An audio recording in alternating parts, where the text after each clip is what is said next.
I don't know who's jogging. I know I'm jogging on both.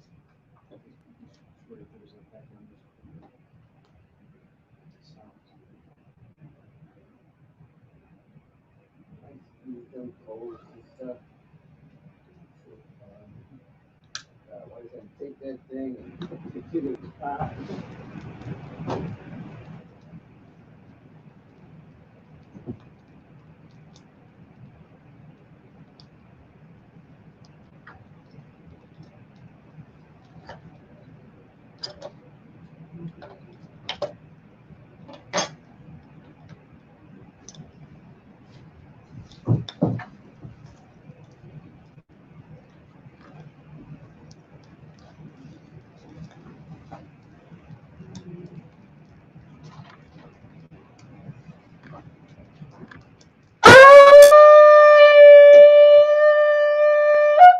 I might well put you in Jerusalem, stand and face Jerusalem.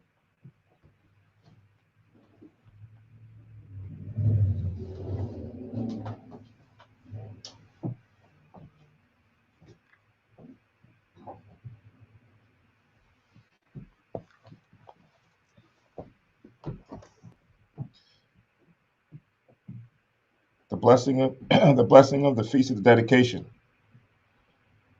Barakatah Yahweh, Ba'ashem Yahweh Shai, Asherah, Atalanawa, Hayawam, Chaanakah, Bashalawam, Kowada, Aman. Blessed are you, Yahweh, in the name of Yahweh Shai, that gives us the feast of the dedication and peace. Thank you, so be it. Taha'ai Ma'ad Asherai Akkad, Psalms 121. Anya Harayim Ayanyamya Oh Harayim Mayan Yabawa Isaiah Yabawa Mayahawa Shaisha Shemaim Wa'arataza La'a Jonathan Lamawat Regalia Yala'a Yalawum Chashmaka Hana La'a Yawum Wala'a Yashun Shashwama Yasharella Yahweh Shamaya Yahweh Tazalia I Yad Yam Yad Yawamum Hashemash La'a Hakaya Wayarat La'a Baliyala Yahweh Yashemaya Makom Ra Yashema Napasha Yahweh Yashema Habalakia Wabuaya Ma'itha Wa'ai Iwalam Ba'ashem Yahweh Shah Thawada Amen.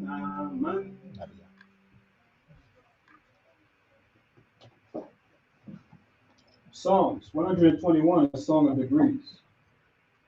I will lift up mine eyes into the hills, from whence cometh my help. My help cometh from the Lord, which made heaven and earth. He will not suffer thy foot to be moved. He that keepeth thee will not slumber, behold. He that keepeth Israel shall neither slumber nor sleep. The Lord is thy keeper, the Lord is thy shade upon thy right hand. The sun shall not smite thee by day, nor the moon by night. The Lord shall preserve thee from all evil. He shall preserve thy soul. The Lord shall preserve thy going out and thy coming in from this time forth, and even forevermore. Amen. Amen. Shema Yasharella, hear, O Israel. Shema Yasharella, Yahweh, Allahayanawa, Yahweh, Akad. Shema Yasharella, Yahweh, Allahayanawa, Yahweh, Akad. Shema Yasharella, Yahweh, Allahayanawa, Yahweh, Akad. Deuteronomy 6:4. Hear, O Israel, the Lord our God is one Lord. Amen. Stop like Yahweh, the Lord's Prayer. Abiyinawa, Shabbat Shemayim, Kodash, Hayah, Shamka, Yahweh, Malakwaka, Saba'ah, Betazawanka, Hayah, Aisha, Ba'arataza, Ka, Bashamayim, Betolinawa, Lakam, Yowum, Za, Wasalakanawa, Kababrathnawa, Kasalaknawa, Kababrathinawa, Wala'a, Habayanawa, O Nasayawan, Abo, Hawashinawa, Mara, Kaya, Laka, Hamalakwa, Waha'ala, Wathapara, La'aywalam, Aman.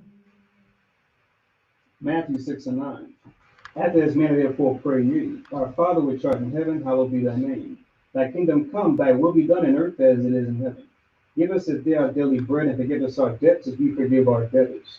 And lead us not into temptation, but deliver us from evil. For thine is the kingdom and the power and the glory forever. Amen. Amen. Ha'ashiramatazawath, the Ten Commandments.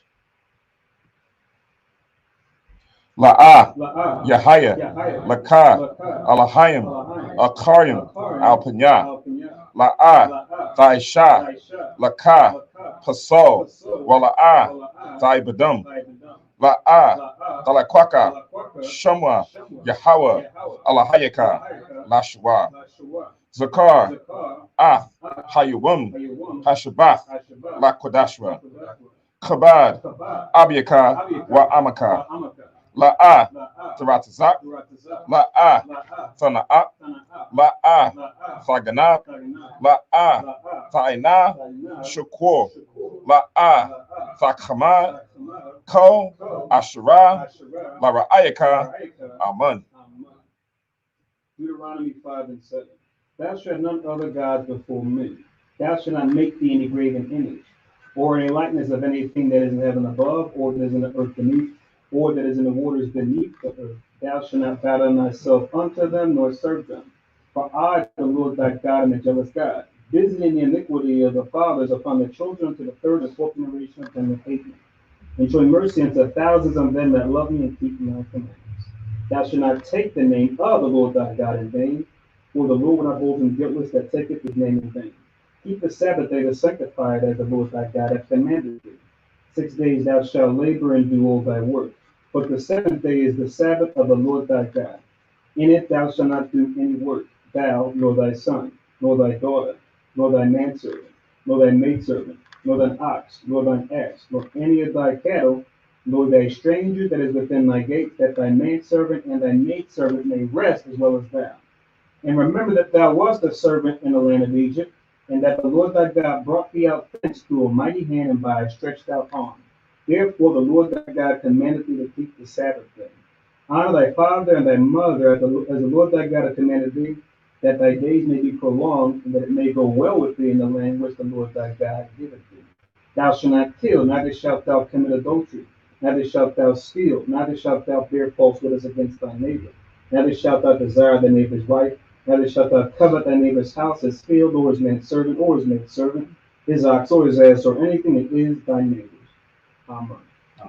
Shabbat, be seated.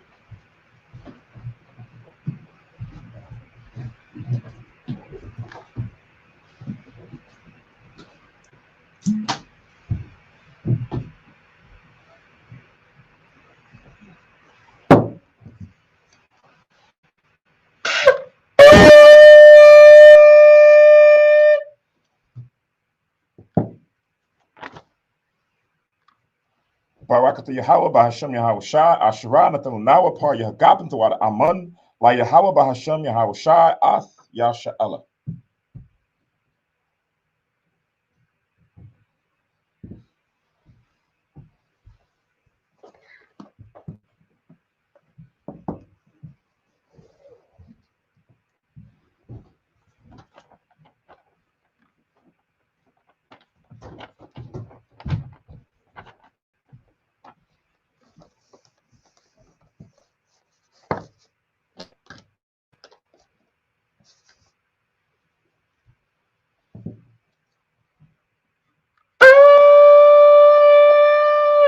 Hey, Madu, I point you on Jerusalem, stand and face Jerusalem.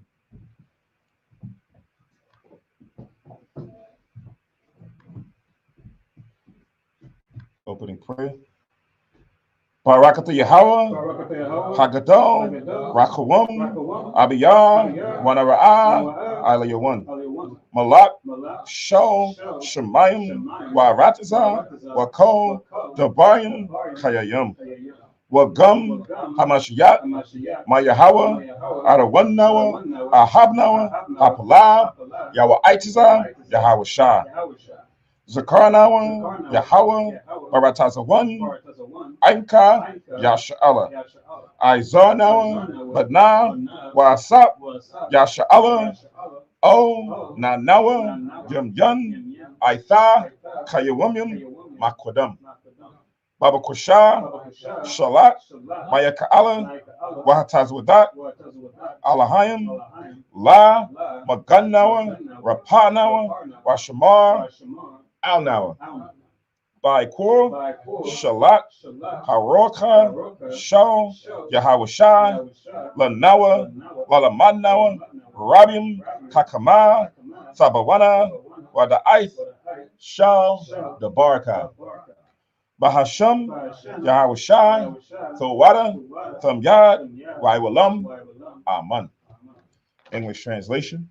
Blessed are you, Yahweh, the great, merciful, mighty, terrible, most high power, King of heaven and earth, and all things living, and also the anointed from Yahweh, our Lord, our friend, the wonderful counselor, Yahweh Shai. Remember us, Yahweh, favorably, your people Israel. Help us build and gather Israel. Most high, we beg you, right now, like the days of old.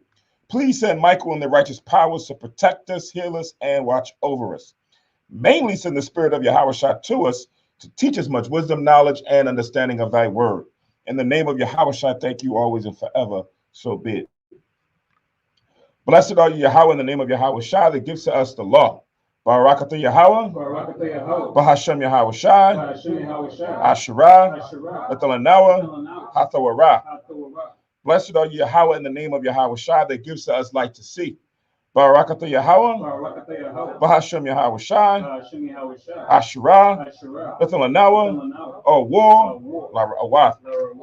Blessed are you, Yahweh, in the name of Yahweh Shai, that gives to us the ram so to call the people. Barakatha Yahweh, Bahashem Yahweh Shai, Asherah, Athalanawa, Korun, Ha'iyah, La Korah, Ha'ain. Shabbat, be seated.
Right. Shalom, shalom. Chaanakah, or happy feast of dedication. All right. All Israel, again, shalom, shalom. This is like a joyous occasion for us, right? Even though, at the time when we're going to go into the history, at the time when we were going through our, plights and trials and tribulations with the Greeks or Esau, what came out of it is a joyous occasion. So right now, thousands of years later, we should be able to celebrate and be happy that we have a day. Subsequently, right, kind of suppress that so-called Christmas, so-called holidays type spirit where we can now really enjoy something that's our own, something that we have that we can say is something real, something that has some substance, something that has history that pertains to us, where we can feel good about ourselves and not wonder and be beguiled by society and believe in something that's not real. So, if you decorated your houses, you got certain foods and different things to do throughout the day, different documentaries, scriptures, and things to do throughout the week. That's something that you want to do, because this, again, is our holy day season, not holiday, but our holy day season, where we come together and we read the scriptures, but we have a good time, right? It's a good time to have some strong drink, yayan, and things of that nature in order to bond and build together and celebrate as a nation, as a people, whether you are in proximity with some people or if you are, spread out, social distancing, as they say, but we still going to enjoy the day. I know there's a few of the Akim who are, under the weather. It's winter season. So, some couple of Akim got the flu. Some came down with a cold. So a lot of people couldn't fully be here, but, still be, circumspect and making sure that if you are sick, you stay home and go and get yourself tested. Go and get a COVID test. If you can't go to a clinic, get a take-home test, whatever, just to make sure you can rule that out. But, if you got the cold, you got the flu, stay home, get your vitamin C, get your teas and things of that nature, and still try to enjoy this week that we're about to embark on, opening tonight and then closing tomorrow. Next week, it will end on a Tuesday night. The service will be conducted on next week, Monday night, but it will end on Tuesday night at sundown. All right. So again, Shalom, Ashar, Chaanakah, happy feast of the dedication. Lord's will, everybody's in good spirits. We wanted to make sure we started early so we can at least get through the scriptures and then still have enough time to go and feast and enjoy our company with each other, eating and drinking and talking and going through different things of that nature. It is a Monday night, so I'm not too sure how people's schedules are. So we wanted to at least get something in a little bit early. So with that, I'm going to read Matthew's. I'm going to read Matthew's, the 18th chapter.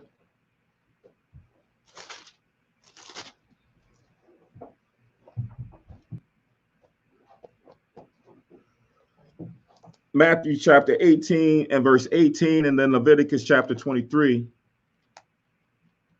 and verse 1. I'm going to go to Leviticus 23 and 1 first. Leviticus 23, 1 and 2 first, and then I'll read Matthew's 18 and 18, right? So I just want to make sure we set the table, because sometimes you read the Old Testament on into history, and you're reading the history pertaining to our feast days, you won't see the Feast of Rededication in there. You won't see Chaanakah in the Torah or the Tanakh, right? But we'll get to understanding that real quick. So this is Leviticus chapter 23 and verse 1.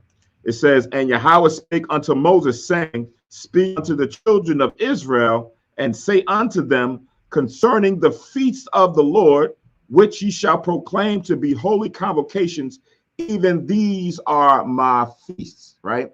So these were consecrated days, or high holy days, solemn assemblies that the Most High had given to Moses to give to the children of Israel, that we would recognize in their seasons, right? So when you read Leviticus, the 23rd chapter, you read about the Sabbath day, you read about the Passover, you read about the Feast of First Fruits, you read about the Day of Atonement, you read about the memorial blowing the trumpets, you read about the Feast of Tabernacles. But now there's other holy days that we keep that you do not read in Leviticus, the 23rd chapter. So does that mean that they do not count? Does that mean that we don't keep those or honor those like we read here in Leviticus, the 23rd chapter? La'at, right? Now let's go to Matthew's, the 18th chapter. So that was Leviticus 23, 1 to 2. Leviticus 23. 1 to 2, verses 1 to 2. And now we're going to go to Matthew chapter 18 and verse 18. So this is Matthew chapter 18 and verse 18. It says, verily I say unto you, whatsoever ye shall bind on earth shall be bound in heaven. And whatsoever ye shall loose on earth shall be loosed in heaven. What does that mean? What is that saying? And whatever you bound on earth will be bound in heaven. So it means that whatever you declare. Right. Whatever you agree to, right? Whatever the Akim, the leaders come to an agreement on in the spirit of things, that's going to be bound in heaven, right? So that's giving power to men on earth to make certain declarations on things on how the nation is supposed to be moving, right? Understanding that we're guided by the spirit, right? According to how things is written and declared in the Bible. So if you got men, your elders, your leaders that declare certain things on earth, the Most High is honoring that in the heaven, right? It says, and whatsoever ye shall loose on earth shall be loosed in heaven, right? So if you now forgive certain things or you turn back on certain things, the Most High recognizes that and he'll honor that in heaven as well. Read it on, verse 19. And again, I say unto you that if two of you shall agree on earth as touching anything that they shall ask, it shall be done for them of my Father which is in heaven. For where two or three are gathered together in my name, there am I in the midst of them, right? So two or more have to be in agreement in the spirit. We're not talking about two people that's out there in the world. We're not talking about, you're talking about something carnal, about the football game or who's going to the all-star game or how much money I should put in Bitcoin. We're not dealing with those type things. We're dealing with spiritual things that's going to help the body or help an individual. So in the same case, when we're looking at now going into this history pertaining to the rededication of the altar, you had the same thing happen. You had the priests, righteous men of that time that came and made an agreement on how we're going to move forward with honoring the history that happened back then. So no one can come and say, oh, well, this wasn't in Leviticus, the 23rd chapter or in the Tanakh, so we shouldn't have to honor and keep it, right? But no, there are things that happen even after Leviticus 23. That's where we get Purim from, right? Purim, as you read it in the history during the time of Esther, in the book of Esther, which is in the Tanakh, we keep that as a holy, a solemn assembly, but that's outside of Leviticus 23. So it's the same thing as we move forward throughout our histories. We've came up on new things that now developed with wars and being able to overcome those wars and now save the nation. The Most High had it where the Spirit moved us where we made a solemn assembly. Imagine this, when we come up out of this captivity, when we come up out of this last captivity, you can also imagine that there's going to be a major high holy day on the day when Yahushua comes to not only redeem us, but to also judge the rest of the world, right? That's going to be the most important day that we have seen in the history. It tells us that in the book of, let's get that real quick. Was that Jeremiah 16?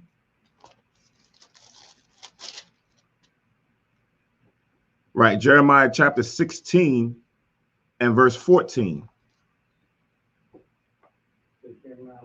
Jeremiah chapter 16 and verse 14.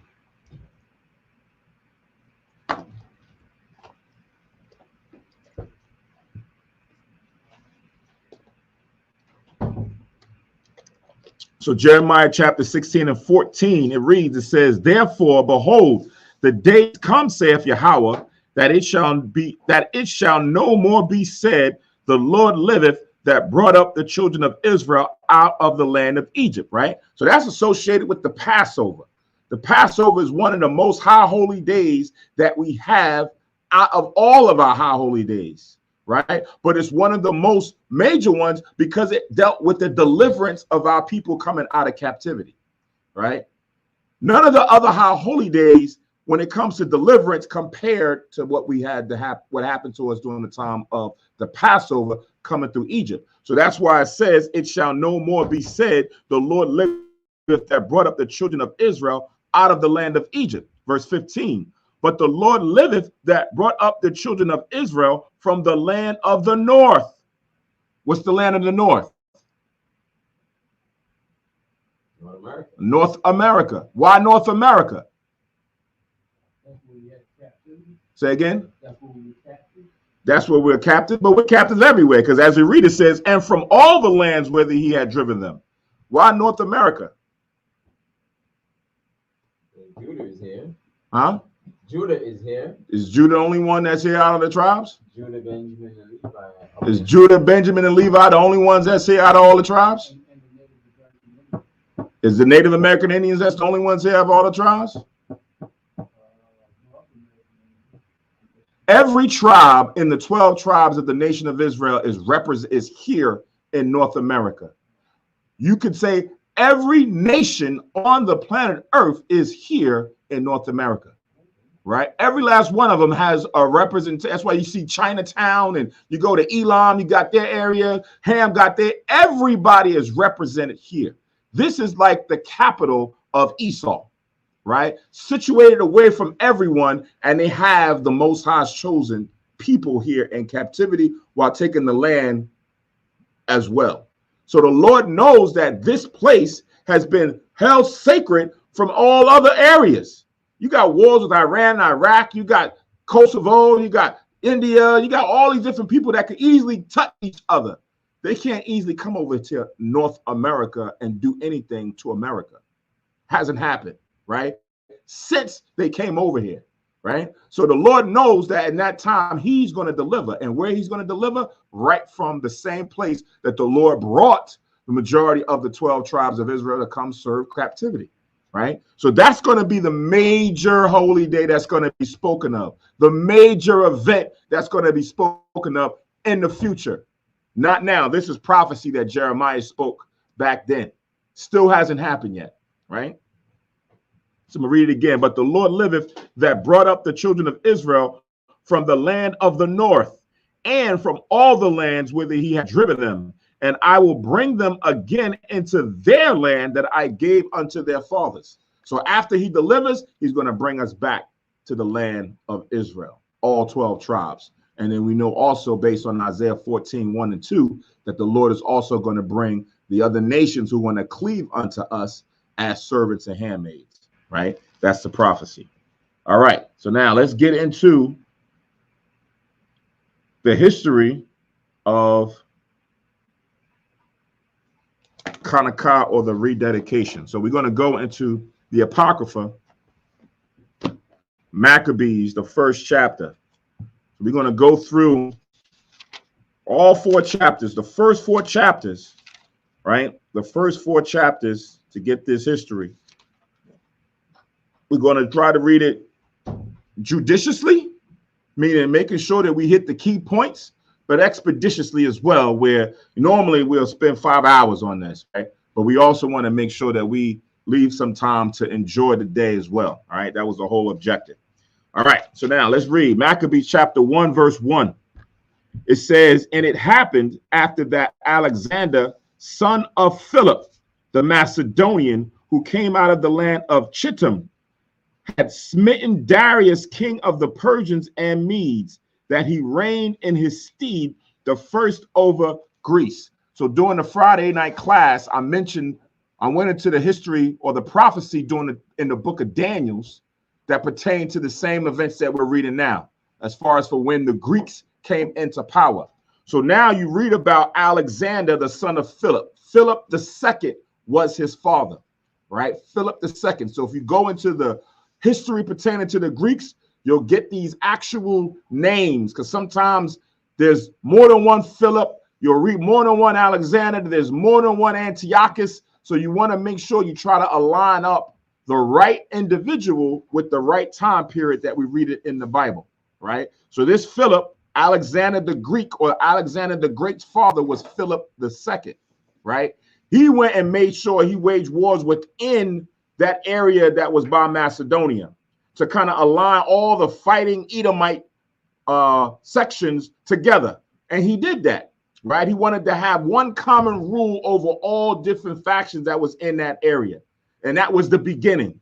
So then after he died, his son Alexander took the reins and says, I want to do that and spread that same type of effect over through all of these realms. He wanted to take that Hellenistic Greek type spirit and push that everywhere, right? So I'm going to read it again. And it happened after that Alexander, the son of Philip, the Macedonian, right? So we see here where it says that Alexander, the Macedonian, because that's where he actually comes from. We normally just hear Alexander the Greek, right? But before they went throughout the rest of that area, throughout Greece and Thracia and all of that, he was the Macedonian. The same thing that you read when we read the book of Esther about Haman, right? Haman, who had a disdain for Israel, and Mordecai, he was a Macedonian. They all are the same people, all right?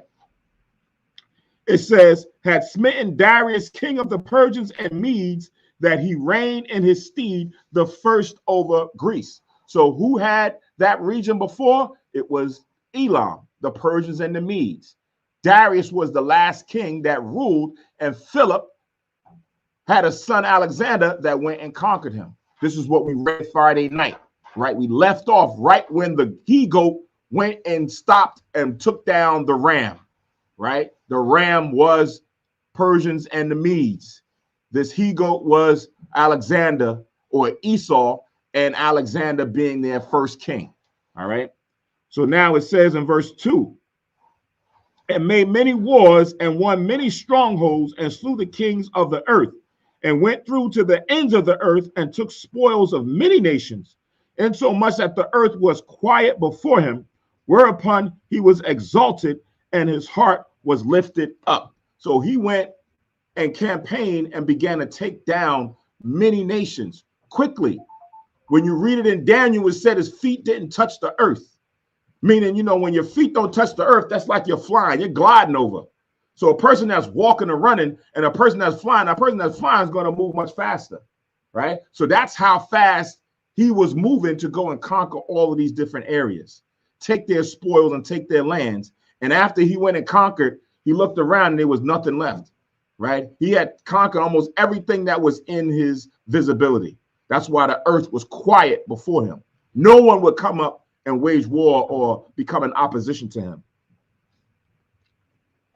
Verse 4, and he gathered a mighty strong host and ruled over countries and nations and kings and became tributaries unto him. Salak, who became tributaries unto him.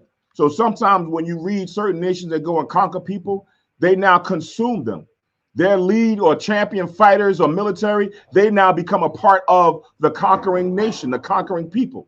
And that's what happened, right? They went and took down he took down many mighty strongholds, and then also got a mighty army along with it. And it just grew and grew and grew. Same thing that what you see today with America. America has a mighty army based on a lot of different places they went and conquered. Verse 5. And after these things, he fell sick and perceived that he should die. So Alexander, around the age of 32, I think it's like 10 years, he took to go and conquer all these regions, right? All these regions, it took him like 10 years to go and conquer. I'm going to pull up a map in a few. And then after 10 years, he got sick, right? They'll debate on what he had, syphilis, some kind of fever or whatever. But he realized that it was so bad and severe that he knew that he was going to die from it, that it wasn't anything that his doctors or physicians were going to be able to cure him of. Verse 6, wherefore he called his servants, such as were honorable and had been brought up with him from his youth, and parted his kingdom among them while he was yet alive. So now he went and got key individuals to now say, hey, I'm going to give you this region. I'm going to part you this region. I'm going to part you this region. And I'm going to part you this region. Right? So when you read it in the scriptures, it seems like it was just like one night he went and had this discussion and then boom, it was done. Right? But that's not what happened. Right?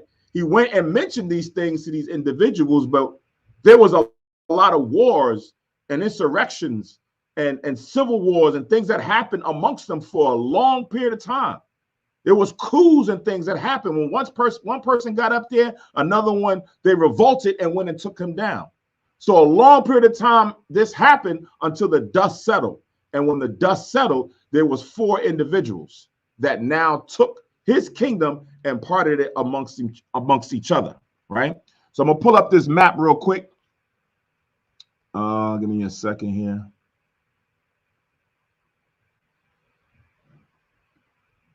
All right, here we go.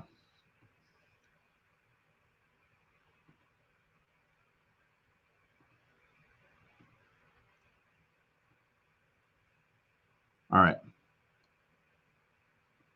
So if you see this map, so this map has a color code of the parting of his kingdom, right? So when we look to this area over here,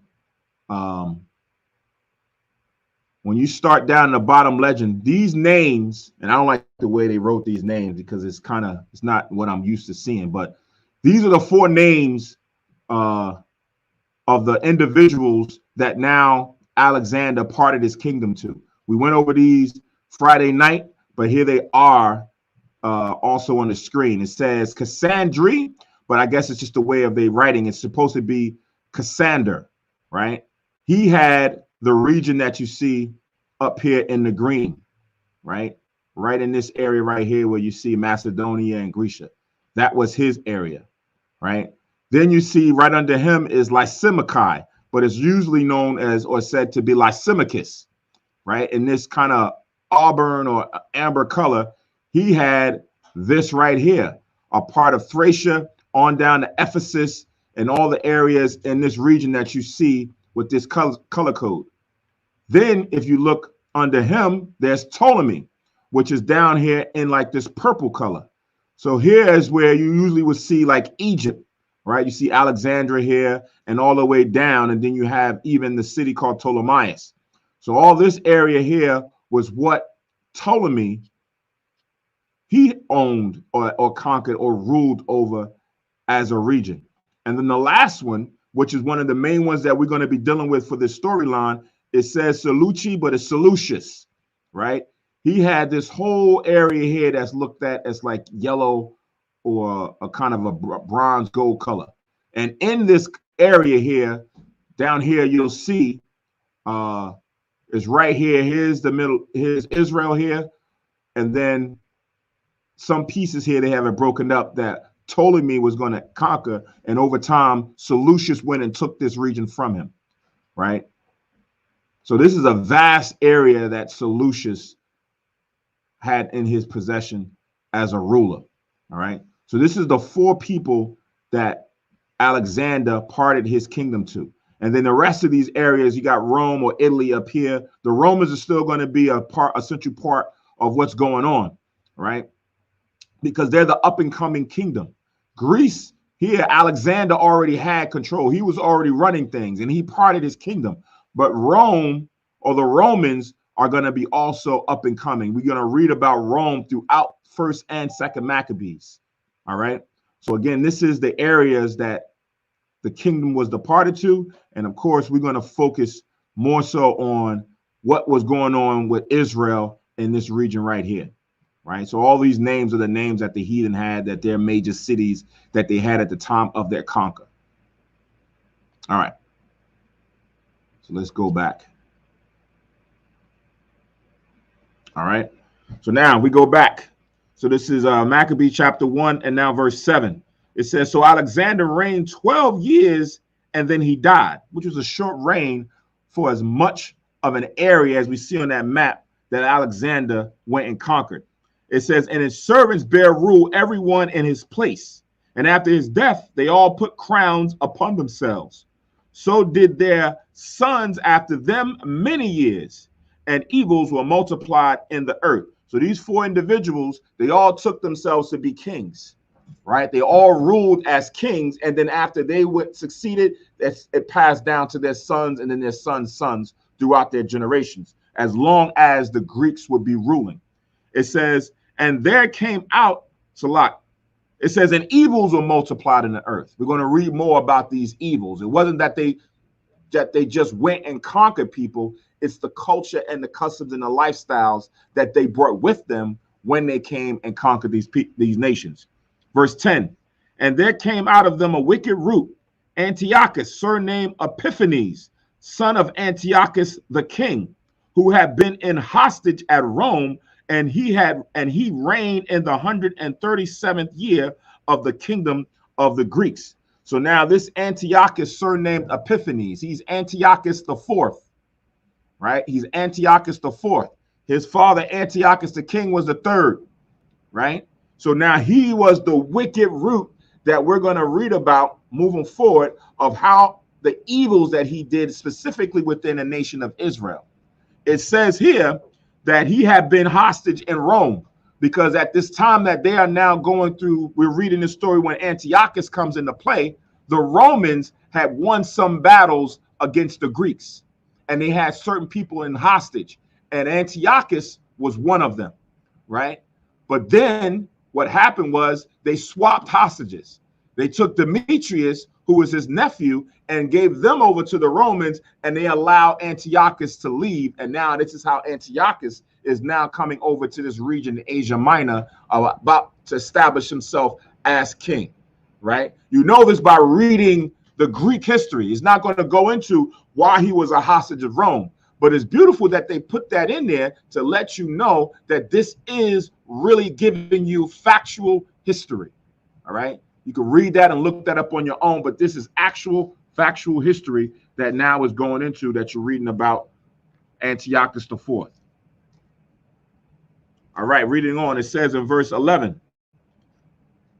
So like, I'm gonna read 10 again, and it says, and there came out of them a wicked root, Antiochus surnamed Epiphanes, son of Antiochus the king, who had been in hostage at Rome, and he reigned in the 137th year of the kingdom of the Greeks, right? So this is going into, as you see this last piece here, Manashah asked in the class as far as for how do we get these BC AD, right? How do we get 530 something BC and such AD? Well, when we look in our scriptures, it doesn't say anything about BC AD. It just gives you the year of that kingdom when a certain king ruled, and at the time that we're reading the storyline, it gives you the year of how long they were into their rule when this event is about to take place. And you read that throughout all Old Testament, New Testament, and in the hidden book known as the Apocrypha. Verse 11, it says, in those days went there out of Israel wicked men who persuaded many, saying, let us go and make a covenant with the heathen that are round about us. For since we departed from them, we have had much sorrow. So this device pleased them well. Then certain of the people were so forward there herein that they went to the king who had gave them license to do after the ordinances of the heathen. So you had some of our people who were weak, sellouts, right? And reprobates, turned from the truth of the Most High, left their custom, left their heritage, because they said, we're going through so much trials and tribulations right now. Since we left and departed from what they was doing and said we're going to keep out, we're not having a good fair of events right now. Let's go join with them. Let's go make an agreement and a covenant with them that we're going to do everything that they do, and we're going to bring that to our people. So they had their own council, and this pleased them well, and they went to the king to go and now start establishing this. Verse 14, it says, whereupon they built a place of exercise at Jerusalem according to the customs of the heathen. So when it's talking about a place of exercise at Jerusalem, it's talking about gymnasiums, right? So the literal meaning or translation of gymnasiums in the Greek is a school or exercise, a school or place to exercise in the nude, naked, right? That's what the Greeks did in the past. They would exercise in the nude. That's why sometimes today, when you look in today's gyms, the way in which the bathrooms and things is set up, it's like it's so open, right? They don't have like certain locker areas that you can go into your own stall and change your clothes and go take a shower and you in your own area. No, everything is wide open, right? It's wide open. You change your clothes in your locker right there. You're naked. Everybody's seeing you, because that is how it was once established. We are now at the tail end of it. They're trying to dress it up, but the origin was everything was done in the nude. So we're just talking about the locker room, but in the old ancient times, it says to exercise in the nude. So all the sports that they did, they were naked. There was no clothing. They just used to wear the little sheet around themselves when they went out in the streets, but when they went to go exercise, they had nothing on. That's how their culture was. So again, the Olympic Games started from them in Greece, right? And if you go way back and you search it, you'll see that it took some time for the athletes and some of them to say, you know what, we don't want to go out there nude. As more nations came in, they began to protest and go. Even in the last Olympics, you had one nation, I forget which country it was a women's team, that they protested of what type of attire that they was wearing, that they wasn't going to wear it anymore. And they got the support from other countries that said, listen, the women shouldn't have to dress that way if they don't feel comfortable, right? But this is how Esau and their I don't remember which nation it was. Yeah, I'm not sure which one it was. So reading on verse 15 now, it says, and made themselves uncircumcised and forsook the holy covenant and joined themselves to the heathen and was sold to do mischief. So it says that they made themselves uncircumcised. So when it says they made themselves uncircumcised, this is not physical. This is all mental or spiritual. Because once a man, because this is talking about all the whole nation. Women didn't circumcise themselves. Men did, right? The male childs did. But this is talking about the whole nation of Israel. So now you had individuals, once the men did it, they brought it to the women and they all uncircumcised their minds. So when the Most High gave us the law, we're supposed to circumcise the foreskin of our heart, right? But now once they got the law, they said we don't want to keep them that no more. So now what was now once circumcised, they took that and threw that away, and now it became uncircumcised, right? It was all spiritual to go and follow after the customs of the heathen. So it says, now when the kingdom was established before Antiochus, he thought to reign over Egypt, that he might have the dominion of 2 realms. So now when we showed this map, you see here that Antiochus is in the Seleucid dynasty, all this that's in yellow. Now, the other ones who ruled down here in the purple, this was Ptolemy, right? He had this region down here. He wanted to go and take that region, right? Antiochus, and expand his empire, right? This is what now is being described here in verse 17, verse 16 and 17. So reading 16 again. Now, when the kingdom was established before Antiochus, he thought to reign over Egypt, that he might have the dominion of 2 realms. Wherefore he entered into Egypt with a great multitude, with chariots and elephants and horsemen and a great navy, and made war against Ptolemy, king of Egypt. But Ptolemy was afraid of him and fled, and many were wounded to death.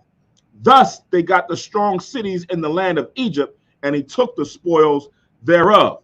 And after that, Antiochus had smitten Egypt. He returned again in the 143rd year, and went up against Israel and Jerusalem with a great multitude. So in the 143rd year of the Greek rule is what we're reading about of these events. So you got a whole 143 years that went by after Alexander had conquered and started doing his thing, and then his kingdom got divided in 4 parts, and then we get to here. So you're reading the history. It took like 50 years before those 4 rulers began to settle. And then you had the sons and the sons' sons and all these different men who then ruled. So now here it's 143 years. We just down in verse 20 from verse 1. Look how many years went by. A whole 143 years went by within 20 verses, right? Showing you how sometimes you got to make sure you understand time and place when you're reading the Bible. Reading on, verse 21.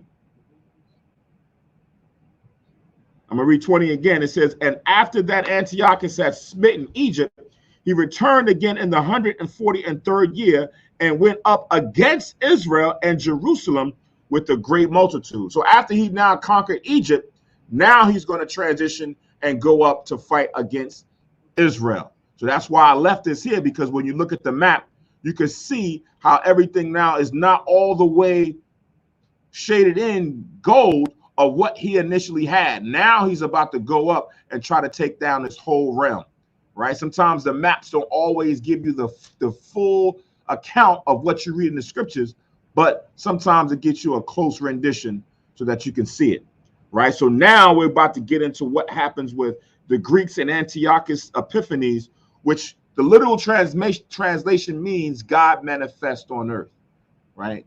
Esau always has this God complex to want to be like the Most High or set himself up to be a God or a man to be worshipped, right? So that's what that name, that title means. So now here in verse 21, and entered proudly into the sanctuary and took away the golden altar and the candlestick of light and all the vessels thereof, and the table of the showbread and the pouring vessels and the vials and the censers of gold and the veil and the crowns and the golden ornaments that were before the temple, all which were pulled off. He took also the silver and the gold and the precious vessels, and he took the hidden treasures which he found. So now you always see, because the scriptures tell you, as we're going to read later on, that our temple is the most glorious temple in the whole world, right? The way in which the Most High put the Spirit on Solomon to create that first temple, and then it kind of was updated over time, got destroyed, and then it got updated by Ezra and them. That is the most beautiful temple in the whole world, right? The way how he had certain celestial beings. The Most High did not put that spirit in the other nations to understand how things is even going up in the heavens for them to now create different graven images to have on earth that would be a replica of what you see in the heavens. So that's why all the time when these nations came to conquer Israel, they would go into the temple and pillage and take these relics. Sometimes over time, we will go and get them back. Like coming out of the Babylonian captivity, the Most High put the spirit on the Persians and the Medes, where they were able to give us some of our things back and then give us some gold and other resources to go and rebuild, right? Only now to have them now come and be pillaged again. Coming out of the Persians and the Medes, now Esau and the Greeks are doing it again, right? It says, and when he had taken all away, he went into his own land, having made a great massacre and spoken very proudly, right? So he took those vessels, went into his own region, and then not only did he do that, but he slaughtered a lot of people, right? Because remember, he's just coming from Egypt, has his military, and on the way back, he stops in Israel, Jerusalem, and then goes and does this pillaging and massacring and robbery, right? Seems like he took the whole temple, so that we can gather various things. Right. All right, verse 25. Therefore, there was great mourning in Israel and every place where they were, so that the princes and elders mourned, the virgins and young men were made feeble, and the beauty of women was changed. Every bridegroom took up lamentation, and she that sat in the marriage chamber was in heaviness. So when you read the book of Lamentations, specifically you can go to Lamentations, the second chapter, read the second chapter. And it's kind of synonymous with the same thing. When the Babylonians came and took us into captivity, we went through the same type mourning, right? Same thing with the women. They raped some women. The men were murdered and killed. Those who are now singers and would sing certain things for the Most High, honor and praise, all of that ceased.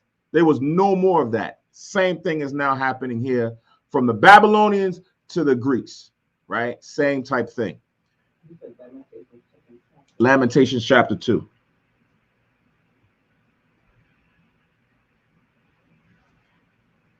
It says, verse 28, the land also was moved for the inhabitants thereof, and all the house of Jacob was covered with confusion, right? So now once you start seeing heathens going into the temple and taking your most precious and holy vessels and now massacring and murdering priests and women and other honorable men, we're wondering, like, what the heck is going on? Where's our power? Where's the Most High that's allowing these things, right? Because now you're seeing everything now come to a screeching halt, right? The representation of what the temple was a reflection on us as a people. If the temple was desecrated and it was defiled, then we as a nation would then also be in the same regard. It says, and after 2 years fully expired, the king sent his chief collector of tribute unto the cities of Judah, who came unto Jerusalem with a great multitude. So after he took all the vessels, after he massacred and murdered the our brothers and sisters, after he pillaged the land, 2 years came back, 2 years expired, and then now they come back and say, we about to tax y'all. Y'all now have to start paying us tribute money, right? Which is a common thing when a ruling party or a ruling nation conquers someone. They want to now have this ongoing pouring in of money and resources, right? So that they can keep their kingdom going on. Also, when you read later on in the book of Maccabees, this is how they also was able to pay their military, right? Pay for things for the military, for them to be on a beckoning call to go out there and conquer if anyone, or fight if anyone wanted to come up against them. So it says, again, after 2 years fully expired, the king sent his chief collector of tribute unto the cities of Judah, who came unto Jerusalem with a great multitude. Verse 30, and spake peaceable words unto them, but all was deceit. For when they had given him credence, he fell suddenly upon the city and smote it very sore and destroyed much people of Israel, right? So now here it is. They came in peaceably with smooth words, just like Esau's, repertoire is to do, is to come in and make everything appear to be cool. Like there's no problem, right? And then when you now let your guard down, when you've left your doors unlocked, when you've opened up everything to them, you put your heart and your trust into them, bam, they come in and they destroy you, right? Right now, it's a lot of mental game that's going on even today, where they'll destroy you mentally. They'll come in peaceably mentally, and then they destroy you, both mentally and physically, and you don't even realize it. Usually, like wait till you get nice and comfortable with them. Of course. But that's what they did to other schools. Right. I don't want to mention his name. So there were people there. The longer it seemed, I noticed the longer the person has been a member of the prison, like the more they were thrown. Mm-hmm. Verse 31. And when he had taken the spoils of the city, he set it on fire and pulled down the houses and walls thereof on every side. But the women and children took they captive and possessed the cattle. Then builded they the city of David with a great and strong wall and with mighty towers, and made it a stronghold for them. So after they came and it was appearing to now get tribute money, they then went and killed the people, right? When it destroyed the city, burned the city down, and then they built it back up for themselves, right? So they destroyed what was there and then came and built up the city with strong walls and towers for themselves. Then it says, verse 34, and they put therein a sinful nation, wicked men, and fortified themselves therein. So it was almost like they set up garrisons all throughout Israel, right? They went and put other people, wicked men, in there and fortified themselves within Israel. Imagine that, where you now live comfortably. Say you live in this area for all your life, and all of a sudden, some new people just come in, and they just start changing stuff, knocking down buildings. And anybody who has a problem with it, and you come up to raise your voice or you come to speak out with a megaphone, you get killed, right? And there's no one to say, "Oh, that's wrong," because now they're the ruling authority. So now they kill the men, take the women and children captive, destroy the houses and the buildings and the schools, and then they build everything back up for them, and they put themselves in there, while you now left to just be on the outskirts in little holes and probably running around somewhere else to go and find some place of refuge to go and now dwell. And you looking at like, yo, this is my house. This is my neighborhood. This is like my people. What the heck is going on? So that's why I said earlier that Jacob was confused, because these things just started to happen, and one by the next to the next to the next, until everything now is turned upside down. But it gets worse. Verse 35, they stored it also with armor and victuals, and when they had gathered together the spoils of Jerusalem, they laid them up there, and so they became a sore snare. For it was a place to lie in wait against the sanctuary, and an evil adversary to Israel. So they went and now had their own pantries in these areas, right? They stood up all kind of victuals, all kind of weapons, and they had wicked men in there. And it became a snare unto those that was going to the sanctuary. So they would lie in wait. As soon as they seen somebody coming by that wanted to go and worship, they would now intercept them and go and become a snare unto them, beat them, kill them, rape them, rob them, whatever the case may be. So imagine where you wanting to get there, but you got to look out for your life because you don't know what these wicked men are going to do to you on the way there, right? It says, for it was a place to lie in wait against the sanctuary and an evil adversary to Israel. Thus they shed innocent blood on every side of the sanctuary and defiled it, insomuch that the inhabitants of Jerusalem fled because of them, whereupon the city was made an habitation of strangers and became strange to those that were born in her, and her own children left her. So it got so bad, we left. It became so foreign to us. This is not home. It's too wicked. It's too bad here. You see that today when sometimes you got people in the city and you got so many shootings and killings and it's gang culture here and all kind of drugs going on. And you're like, yo, I remember 20 years ago, kids could play outside. Now you can't do that because bullets is flying every which way. You got 3-year-olds and 5-year-olds. I'm moving, man. I'm getting out of here. But now that's just within your own. But now when someone else comes in and brings us in, now everything is totally turned. So Israel said, you know, we out of here, right? People start leaving and going to other areas, leaving Israel, leaving their homeland that was promised to them by the Most High, right? It says, her sanctuary was laid waste like a wilderness. Her feasts were turned into mourning, her Sabbaths into reproach, and her honor into contempt, right? Because we're supposed to convocate on the Sabbath days, on the feast days, such as today, right? But now, when everyone is fearful for their lives and everyone is leaving and abandoning the holy city, the sanctuary can't do its job or do the sacrifice of the offerings because everybody's leaving. Everybody's afraid, right? So now, as it's saying here, everything became a wasteland, right? Like you read in the book of Isaiah, the 1st chapter, right? Our land became desolate. I think it says that was Isaiah 1:7. Israel became desolate, right? Where there was nothing. It's like you walk outside, you look down the block, you see nobody, but maybe Greeks, right? In their garments and their apparel, laughing and joking and drinking and reveling and doing all kind of things in your city, right? All kind of unclean things. Remember, we just read about gymnasiums and they were doing things in the nude. So it's not the same anymore. It says in verse 40, as had been her glory, so was her dishonor increased, and her excellency was turned into mourning.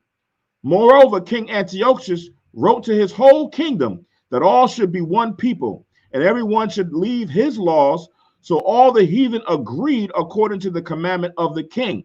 So he put out a decree because this was part of the Greek philosophy, starting back with Philip II of Macedonia, right? He wanted everyone to be on one accord with one custom. So he went and started this amongst those that was in that region with Thrace, Macedonia, and Greece. And then now that same spirit passed on to Alexander, and it continued on now even years later with Alexander IV. This is just Satan putting that spirit on him. Antiochus IV. What did I say?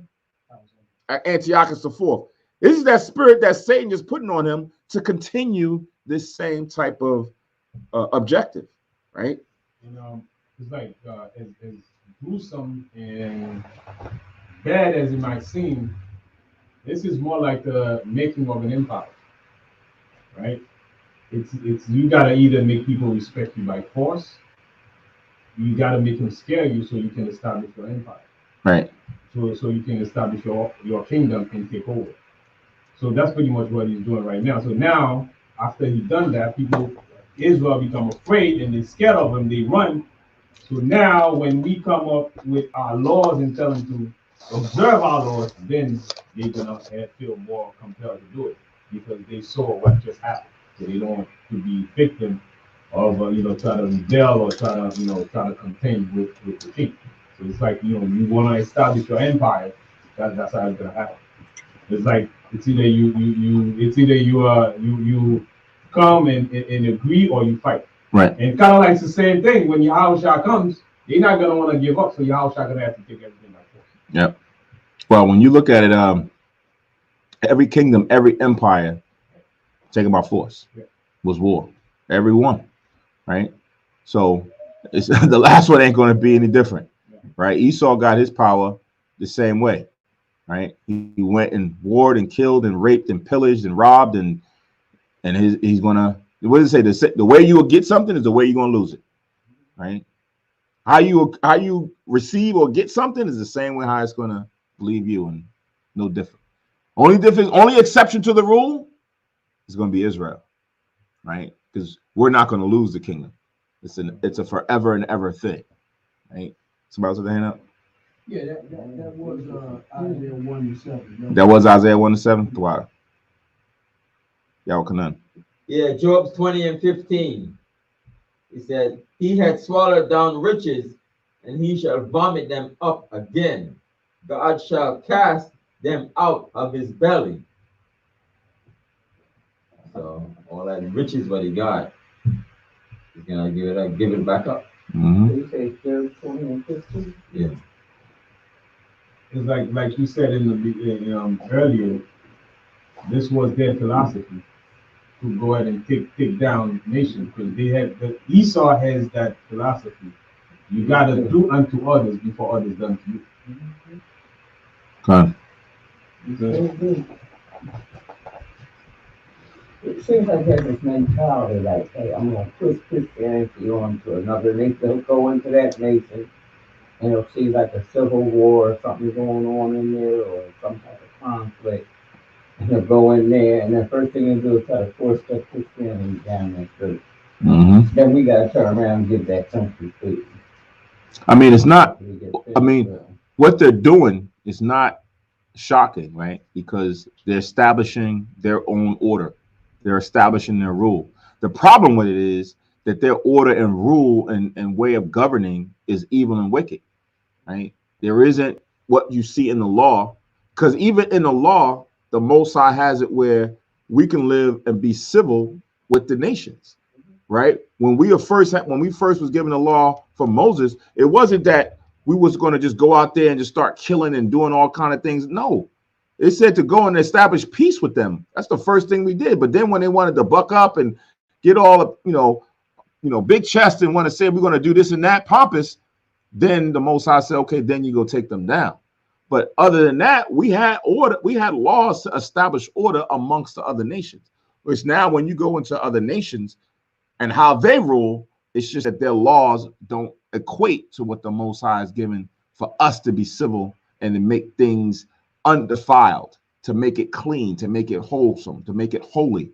That's where the problem is. That's why it says some of the things that they're going to do is not right. From the Most High's perspective, because he's the one that set the order.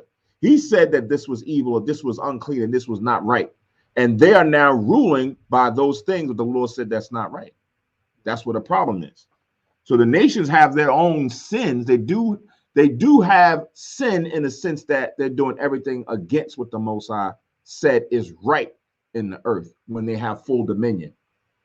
Didn't Moses have this law where if you have like some land or something, you had to leave like the corners or something for the strangers or the poor? Right. That way they can come to that part of your property and take, fruit or whatever, corn, right, vegetable. All right, so let's read on. It says in verse 43,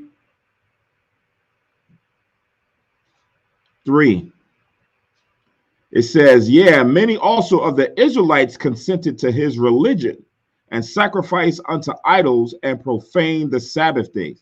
So not only was it the heathen that agreed to the king's commandment, but you had many Israelites that also agreed and sacrificed unto the idols of the Greeks.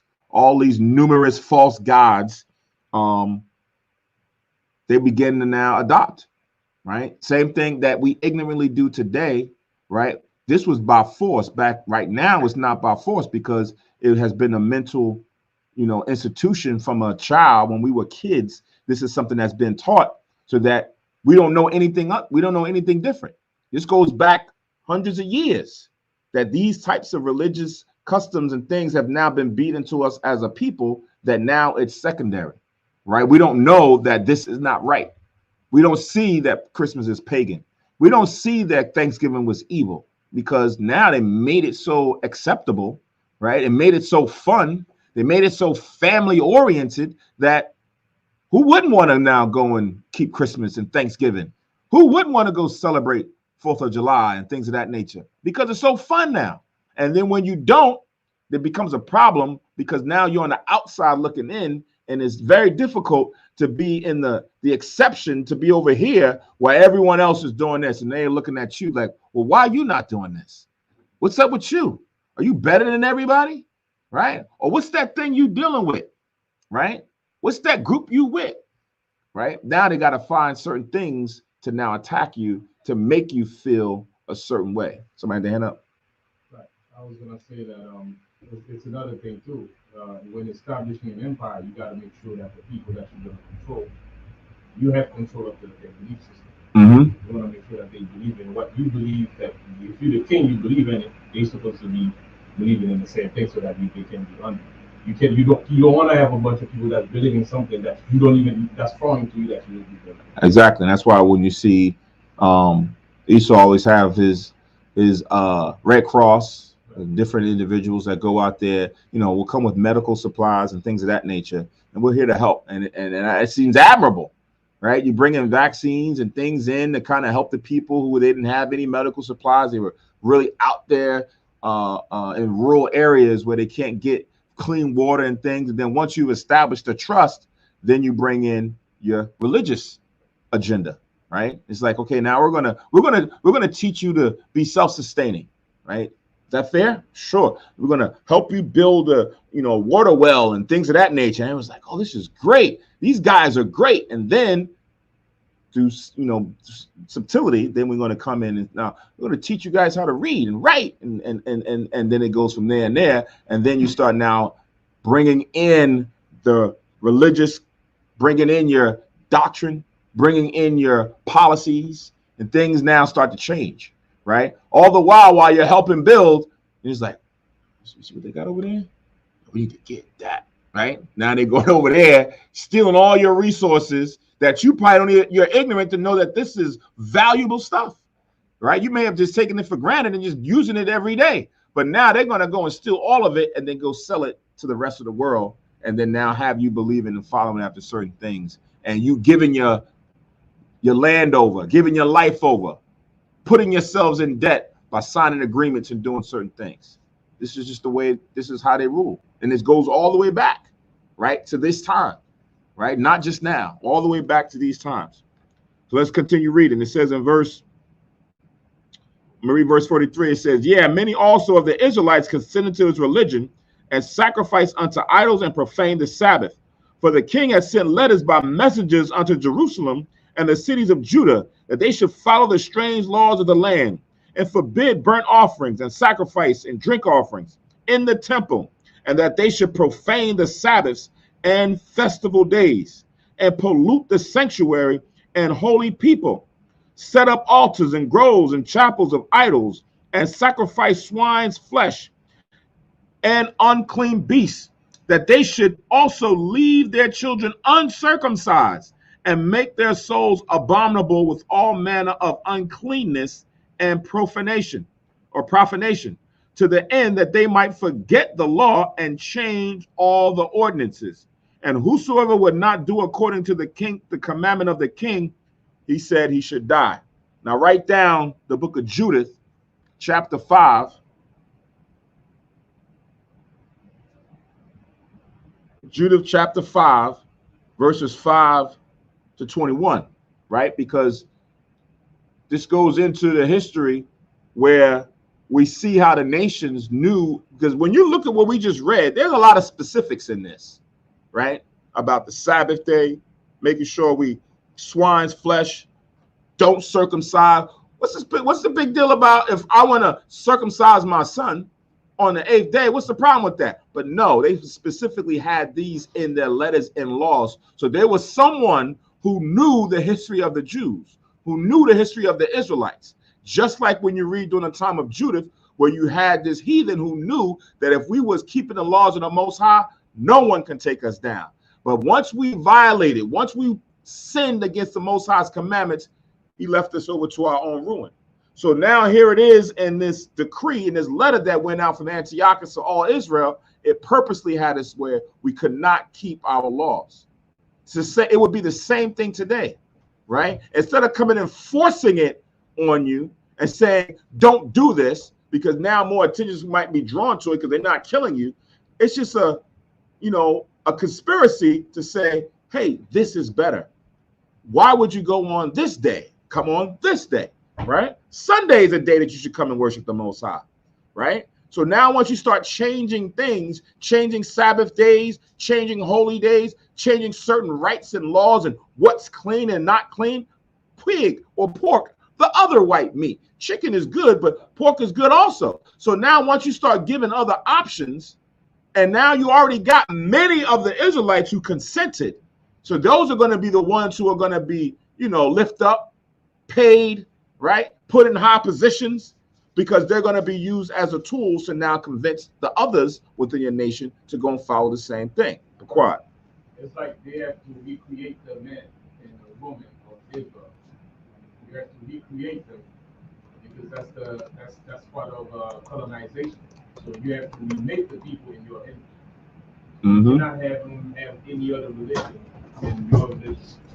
So colonization is you make the people in their head first, right? To erase everything they know and to mutilate them, to make them feel like whatever they're doing before is bad, and you don't want to be part of that. So you want to come in our side, because now we want to rebrain you, we want to rewire you so that you can be just like us. Come. Also, I remember back in the day, doctors were telling us to eat white meat. Then they came out that commercial saying, pork, you got a little white meat. Yeah, they made unclean things easily accessible, where it's cheap and you can easily get it, or it made it a delicacy, right? Like how when you eat crustaceans, shrimp and lobster and things like that, snails and escargot, they made a lot of these things to be sought after, right? When you drive up the price and you put it at the king's table, you put it at the celebrity's table, it's like, wow, I gotta aspire to get there, right? And then you go and you eat certain things and it's like, wow, now I'm a part of the club, right? I'm pop my collar out, I've eaten and I've tasted, I've done it, and then it becomes a norm, right? So reading on verse 51 now, it says, in the selfsame manner wrote he to his whole kingdom and appointed overseers over all the people, commanding the cities of Judah to sacrifice city by city.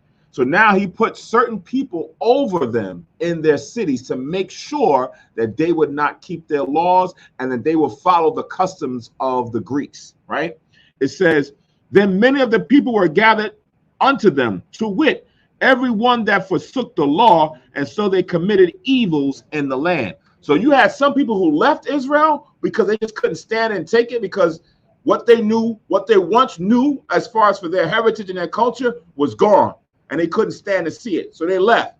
And then others who consented to the king's decree, they was now there following like just the Greeks were and just committing a whole bunch of evils in the land, right? And they had people that was appointed to make sure that things was going along as the king had wanted. In any type of takeover like that by one empire to another empire, you always have these scenarios where people flee, and that's why you see sometimes people flee their country, right? And they go somewhere else to escape persecution, like they yeah, religious persecution. Exactly. But some of them, not all of them, can leave, or they don't have the mean, or they don't have the conviction to stay. So they stay and say, you know what, I might as well just stay here and just be like a regular citizen and don't go against them, and so I can live a normal life. Correct. So now it says in verse 53. Oh, what was the scripture in Judah? Judah chapter 5, verses 5 to 21.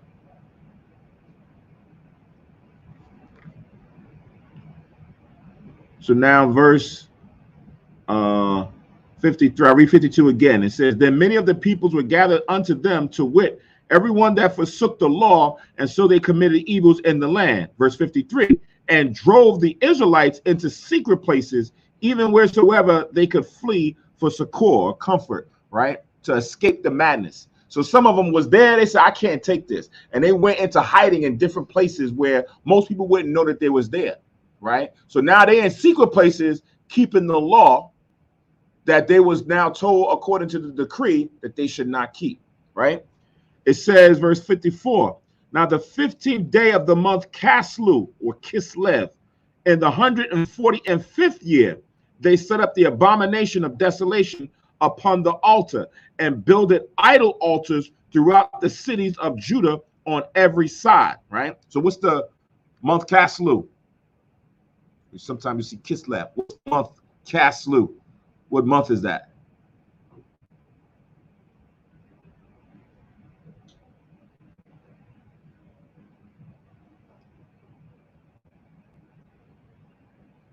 So this is like when I said either, I think it was Friday, the beginning of Friday class, or I can't remember, where certain things, you know, high holy days, you should know your high holy days. It appears that it would be a trick question, right? Because if you know the history behind the Feast of the Rededication of the Altar, for those who've been in here 3 years and beyond, right? I'm being judicious and saying 3 years. 3 years and beyond, you would know which month the Feast of the Rededication of the Altar takes place.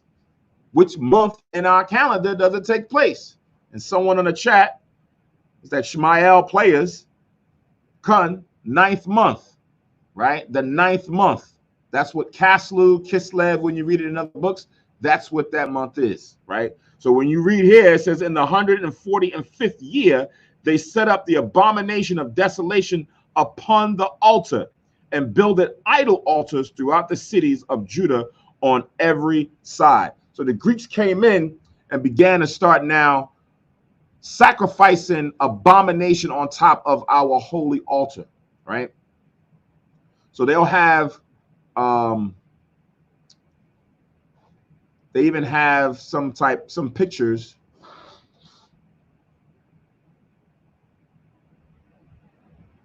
Let me see. Give me 1 second.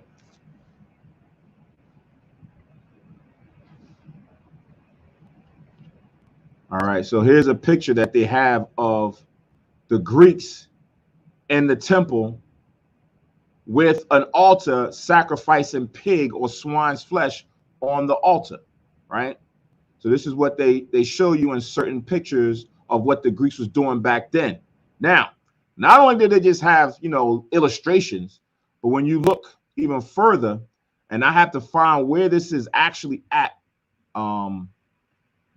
in the world. I found this on online. You'll see where they also have certain relics showing when the Greeks came in. And if you look down at the bottom, you'll see in the bottom right, you'll see pigs down there, right? They have a pig there. So just like how we have the picture when they took the let me blow this up a little bit more. When they took the menorah out of the temple, they also have others as well when they went and came into the cities and they came in with their unclean and clean animals into the temple, right? It's engraved on some wall. I want to find out where that is actually to kind of now get a snapshot to put that on. Right, something like that, right? But this is now when it's going into the abomination of desolation, this is what the Greeks was doing, right? It was now sacrificing unclean animals on top of the Most High's holy altar. And then it says they went and did it and set up other altars throughout Israel, right? Where now it would be a sight that most people would now become accustomed to seeing. That, hey, they're doing it here, they're doing it here. Everywhere you go, you're starting to see this being now done in different areas as far as for sacrificing pigs and then other unclean animals as well. That's like when you look now in some of the heathen, when you go through their cities and you go into the side streets and they got the food things up and they're grilling on the side of the street, and you start looking at what they're grilling, like, the heck is that, right? Because now it's common, is something that's, accustom or part of the culture to the people where they just eat all kind of unclean animals, lizards and things of that nature. Like, what the hell is this? They eating lizard? And then some of them start worshiping these animals, right? They start worshiping them as gods or demigods and making them become more than what they are. All right. So let's come back. So now reading on again, it says in verse 55, and burnt incense at the doors of their houses and in the streets. And when they had rent in pieces the books of the law, which they found, they burned them with fire. So now they went in, just like how Esau did when we came out of the Babylonian captivity. They went into the temple and destroyed and burned the temple and tried to get rid of our law back then. So now here it is during the Greek Empire. Their spirit didn't change, right? The spirit didn't change. Same thing they did back then. Now they're trying to do the same thing again by destroying our law. Why? Same reason that you read in Judah's 5th chapter. Because if we don't keep the law, if we're far removed from the Most High, then they can keep us in captivity. Then we can become inferior as a people when the Most High had set us up and established us as a superior nation in the earth under his law. Like when we see what they did in the past, it was like the beginning of a process, right? It was the beginning of a process. As you see, they did the swine flesh, but right now they won't do the swine flesh because they got more wickedly smart. Right.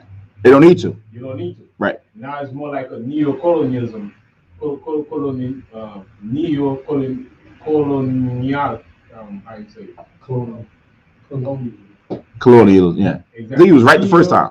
Yeah, neo-colonialism, right? How it works.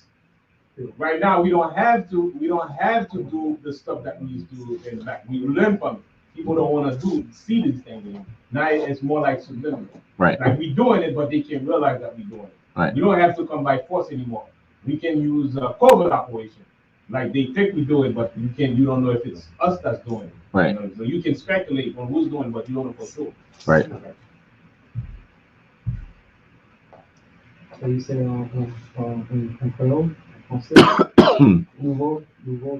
I see your question, Louis Marti. Hold that question. I'll address that right before when we get towards the end, right?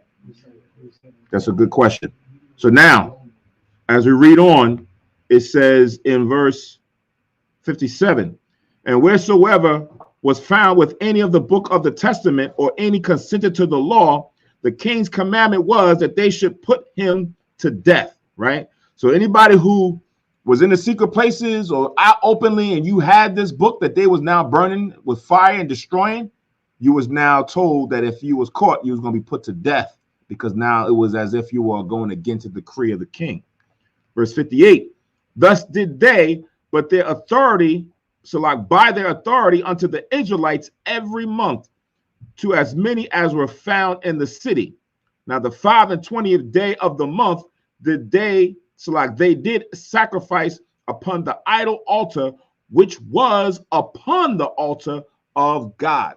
So on the 5th and 20th day in the 9th month, on the month Caslu, they went and took an altar and put it on top of our altar and began to sacrifice abomination on the altar. That is the abomination of desolation that's described in the book of Daniel, right? Being fulfilled here during the times of the Greeks and the Maccabees. It says in the 140, I think, 5th year of their reign. It says in verse 60, it says, at which time, according to the commandment, they put to death certain women that had caused their children to be circumcised. Because as we read up in verse 48, no one was supposed to circumcise their children. But you had people who would leave certain areas and try to go in secret. But when they were found out, because they had overseers and they had Israelites who were wicked men that was now siding with the heathen, they went and snitched and ratted them out. And they went and found these women that circumcised their children and they put them to death. Right? So imagine that. Right? Right now, we are not going through that type of tribulation where to come to keep the Sabbath day, to circumcise your son, to keep a feast day. It's not a problem. We can freely come and do this now. Back then, they could not, right? Or it was their life. And you had some people that was willing to die to keep the laws of the Most High, to circumcise their son on the 8th day. If I die, I die, right? That's why you read in the Maccabees, 2nd Maccabees, with the woman who had, was it 7 sons? They realized that they were still going to come back and receive a reward in the reincarnation, right? That's why you have to consider your actions. Sometimes what may be seen for the moment may not be for eternity, right? What you may do right now will get you a good name later on in the reincarnation and the regeneration, and then also in the kingdom of the Most High, right? When we die, we don't fully understand. Most people don't understand that transition of saying we're physically here on this plane, and then we go up and we at rest for a period of time with the Most High and the angels and all the other spirits. And then you come back, right? But now when you've done something in this life, in the present life, that's a stain. When you say, oh, no, I can't do that, they're going to kill me because I'm only here one time, right? I'm one and done. That's it. So now you want to hold on. You want to gain the world and lose your life, lose your name. And then you do what some of these Israelites did by now consenting to the king and giving in. But now you have some of these women who are going to get an honorable name because they stood firm. They went and kept the law. So now in the regeneration, who knows? The Most High may bless them when they come back in the earth, right? They may be shown favor different from someone else because of what things or decisions that they made in the previous life, standing tall with the Most High.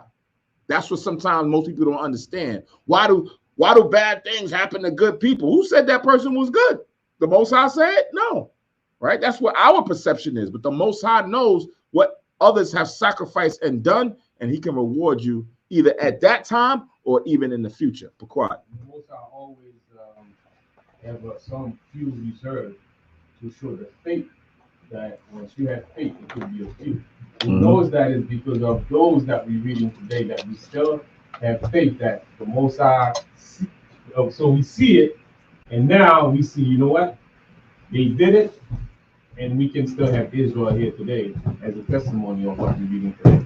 Right? So always gonna be a few that's left to show that the faith of the Most High never fell. Right? Even right now, they're not killing us. We can come to the Sabbath service. What they bet on is, even though we can come, they're not killing the women, and we can freely come, but the brainwashing is already done to a higher level where they don't even consider you as a threat. Now we're fighting ourselves to see if we can come to the Sabbath. Right. So now it's up to us now. Now there ain't nobody stopping you, but now you're fighting your own faith. Like, is it profitable to come to the Sabbath service?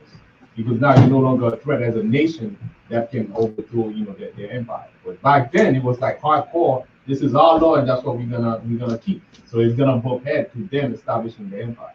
All right, let's read on. It says in verse 61, and they hanged the infants about their necks and rifled their houses and slew them that had circumcised them. Howbeit, many in Israel were fully resolved and confirmed in themselves not to eat any unclean thing. Right? So, pardon me, when you look at what they did, it says they hanged these infants, babies, about their necks. Right? When you take a little baby, an infant, and put a rope around them and hang them like that and kill them, and you think that the Most High is not a just God, that he's going to repay them for what happened back then? No. Sometimes we can't see that certain things that are happening or will happen to individuals now, and you say, oh, everybody's not bad. Everybody ain't bad. You don't know what a person or a spirit has done in the past, right? Even the man that crucified, that took the spear and jabbed him in his side, when you read it in Revelations, it tells you that that spirit is going to be back here when Christ come back. The one who jabbed him in his side, letting you know that reincarnation or the regeneration of the spirit is true. He's going to be raised back up. So now these individuals who did this by hanging infants, babies, and things by their necks, they're going to have to pay for those things under the hand of the Most High Yahushua and the angels, right? It says, reading on, verse 63, wherefore they chose rather to die, that they might not be defiled with meats, that they might not profane the holy covenant. So then they died, right? So they said, listen, I'd rather die than have the Most High see me profane the Sabbath day or profane the law. Take me out, right? It says, and there was a very great wrath upon Israel. So this was not an easy time back then. This was very difficult for us to bear when you got women, babies, men being killed for keeping the law. Our temple is now ravished, all of our holy relics taken out, and then they're now defiling it with, not only do they have abominations of pigs and sometimes mice and all kind of things that they were sacrificing on the altar, but when you read in the 2nd Maccabees, the 6th chapter, it tells you that they had prostitutes and whores and stuff going on in the temple too. They had all kind of orgies going on in the temple, right? So when you knew that this was a holy, sacred place, and you are now seeing that this is the stuff that's going on, man, this is not something that, especially the elders of Israel, they're not taking too kindly to this, man. They probably was like the ones, like, I'm out of here. I can't stand and see this, right? Because they lived longer and understood what was going on, right? And then you had others who turned and gave in. It's almost like those who desire to fight some fight in the Sabbath day and some didn't fight on the Sabbath day. When someone has the faith of the Most High, whether just like Paul said, right? If I die, I'll be with Christ. But if I stay, I'll help the people out here. So either way, I'm winning. Mm-hmm. Right. So whether those who choose to die on the Sabbath day, they're good. If they choose to fight for justice, they're good. So either way, you know. Good. All right, now we're in chapter 2. 3 more chapters here. It says, in those days arose Mattathias, the son of John, the son of Simeon, a priest of the sons of Jored from Jerusalem, and dwelt in Modin. Right? You can write down 1 Chronicles if you just want to have some a reference, 24/7 that goes into the priesthood. Right? Aaron and the sons of Aaron, to let you know that this man was a Levite and his sons that come out of him. And to take note, because he was a priest, he was a Levite. And when we think of priests and those who come out of the priesthood, we think of we look at what we see today in the churches, how you get the reverend and the bishop and he stand behind there and he's a holy guy. He don't drink wine, right?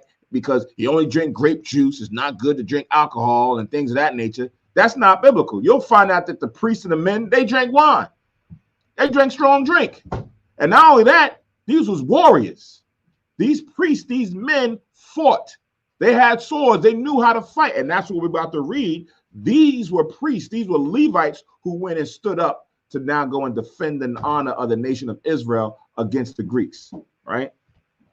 It says, verse 2, and he had 5 sons, Johanan called Caddis, Simon called Thasai, Judas, who was called Maccabeus, Eleazar called Avaron, and Jonathan, whose surname was Aphas, right? So now you got some Greek names in there, right? That's the same thing you'll read in the New Testament where you have surnames or given names based on the signs of the times. But these were the sons of a Levite brother named Mattathias, right? It says, and when he saw the blasphemies that were committed in Judah and Jerusalem, he said, woe is me. Wherefore was I born to see the misery of my people and of the holy city and to dwell there when it was delivered into the hand of the enemy and the sanctuary into the hand of the strangers. It's like, man, why did I have to be born and see this or live to see this day? Right? You know, sometimes certain people say, I was born out of turn, right? I should have lived back then, right? During the golden era when everything was great. Now I'm here and everything is all messed up.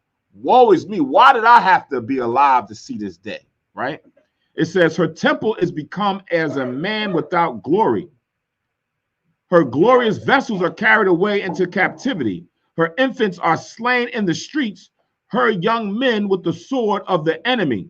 What nation have not had a part in her kingdom and gotten of her spoils, right? What nation of people has not had a part in now defiling or bringing down the nation of Israel? all nations. When you go into the nations, that the ruling nations, the 18 nations, every one of them, or 17, all of them have had their part in now either being a conspirator or being a prime suspect in bringing down the nation of Israel, or killing or robbing, raping, doing something to Israel. That was a rhetorical question. What nation have not had a part in her kingdom and gotten of her spoils? Who could say that they didn't do anything? The Japhetic nations did, right? The Hamitic nations did. All of the Shemitic nations did outside of Israel. Everybody's had a part, right? He says in verse 11, all her ornaments are taken away, or of a free woman she has become a bond slave. And behold, our sanctuary, even our beauty and our glory, is laid waste, and the Gentiles have profaned it, right? To what end thereof shall we live any longer, right? So what's the purpose? What's the point? Why should we continue on? We might as well all give up the ghost right now, because it doesn't seem like there's going to be any light at the end of the tunnel, because this is going on for years. This is not like a 1 month thing. This is years that these things have now happened. Verse 14, then Mattathias and his sons rent their clothes and put on sackcloth and mourn very sore. In the meanwhile, the king's officers, such as compelled the people to revolt, came into the city of Modin to make them sacrifice. So at the time while they're now dwelling and reminiscing on what's going on, now the king has brought his officers into Modin. That's what Mattathias and his sons were. It says, and when many of Israel came unto them, Mattathias also and his sons came together. So now these men are sitting every month to make them go and do this unclean sacrifice. So now when he see them coming in, now Mattathias and his sons, they now stepping up as well. It says, then answered the king's officers and said to Mattathias on this wise, thou art a ruler and an honorable and great man in this city, and strengthened with sons and brethren. Now therefore come thou first and fulfill the king's commandment, like as all the heathen have done. Yeah, and the men of Judah also, and such as remain at Jerusalem. So shalt thou and thy house be in the number of the king's friends, and thou and thy children shall be honored with silver and gold and many rewards, right? So what they did is a smart thing. They say, hey, if we go get one of their most honorable men and his sons to go and eat of the swine, eat of this sacrifice to this swine and these idols, you'll be rewarded. You can sit at the king's table. But most importantly, everybody else would look at them and say, well, if they doing it and they're one of our most honored and prestige men, then I guess it should be, what can we do, right? We should also follow suit, right? Because, you know, Israel at a certain point, we're a bunch of followers, right? We follow a lot of what everybody do. And if it's now one of our most chosen honorable people, it's now going to be easier for other Israelites to now give. Those who was trying to stand tall, not the evil ones, the wicked ones that we read before, but these are the ones who really didn't want to do it. They're trying to get them, right? They're trying to convince them to now do it. If we get this guy, Mattathias, hey, man, you'll be blessed and benefited, but we're really getting the rest of the people who are now revolting. Right. Those are the same, these are the same offers that are given to the men of Israel that are called influences today. Right. Verse 20. So like verse 19. It says, then Mattathias answered and spake with a loud voice, though all the nations that are under the king's dominion obey him and fall away, every one from the religion of their fathers, and give consent to his commandments, yet will I and my sons and my brethren walk in the covenant of our fathers. Right. So this is that scripture that you read in Joshua chapter 24. Joshua chapter 24.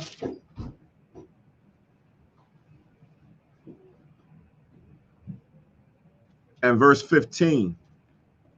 We have it up there on the banner there. Joshua chapter 24:15. This is pretty much what Mattathias is saying.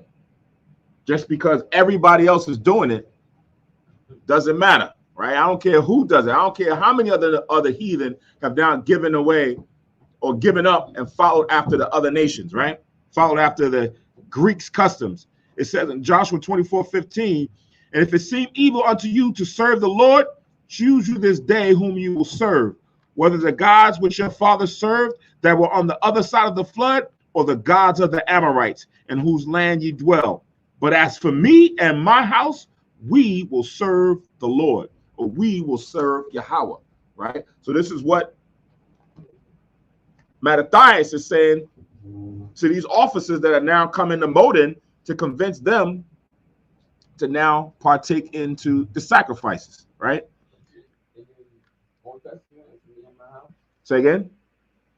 Was it like for me and my house? Uh-huh. Somewhere in the Old Testament. I just read it. Oh. That's what I just read. Joshua 24:15. As for me and my house, we will serve the Lord. So now back in related to what verse? Related to verse, what was it? Verse 19 and 20. Verse 19 and 20. You can link that with. So now we have verse 21. God forbid that we should forsake the law and the ordinances. We will not hearken to the king's words to go from our religion, either on the right hand or the left. Now, when he had left speaking these words, there came one of the Jews in the sight of all to sacrifice on the altar, which was at Modin. Because remember, they went and set up all these different altars in all these different places. They had it at Jerusalem at the temple, but they also went and spread it out throughout all the other areas, included in Modin. It says, according to the king's commandment, which thing when Mattathias saw, he was inflamed with zeal, and his reins trembled. Neither could he forbear to show his anger according to judgment. Wherefore he ran and slew him upon the altar. So now he's seeing one of his own now go and sacrifice on this altar of abomination in the sight of everybody. And he was so boiling with anger that he couldn't contain. But prior to, you probably seen it, but now after just being confronted by one of the officers, and then here comes one of his brothers now going to do this sacrifice, he couldn't contain. He went and ran across there, grabbed his sword, and went and killed them right there on the spot. Right? It says in verse 25, also the king's commissioner who compelled men to sacrifice, he killed at that time, and the altar he pulled down. So the man that came and was trying to convince him to go and sacrifice, he killed him too. He's like, if I'm going to go out, I'm going to go out. I'm going to take them all down. Right? So he killed that brother. He killed the king's officer. And then he went and destroyed and pulled down the altar. Verse 26.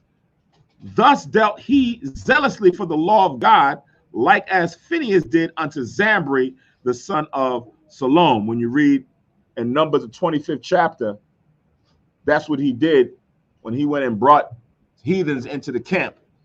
And he went and killed that brother right on the spot as well. Took a spear and killed them right then and there, right? So that's Numbers chapter 25 that they're referencing, 6 to 8. Verse 27, and Mattathias cried throughout the city with a loud voice, saying, whosoever is zealous of the law and maintaineth the covenant, let him follow me, right? So now as he's now inspired and he has a spirit flowing, anybody out there that want to serve the Most High, follow behind me, right? And now they about to begin to now get a crew together that's going to be zealous for the Most High and his law to establish order, starting at Modin and then now going throughout the rest of Israel. It says in verse 28, so he and his sons fled into the mountains and left all that they ever had in the city. Then many that sought after justice and judgment went down into the wilderness to dwell there, both they and their children and their wives and their cattle, because afflictions increased sore upon them. So you couldn't stay in the city.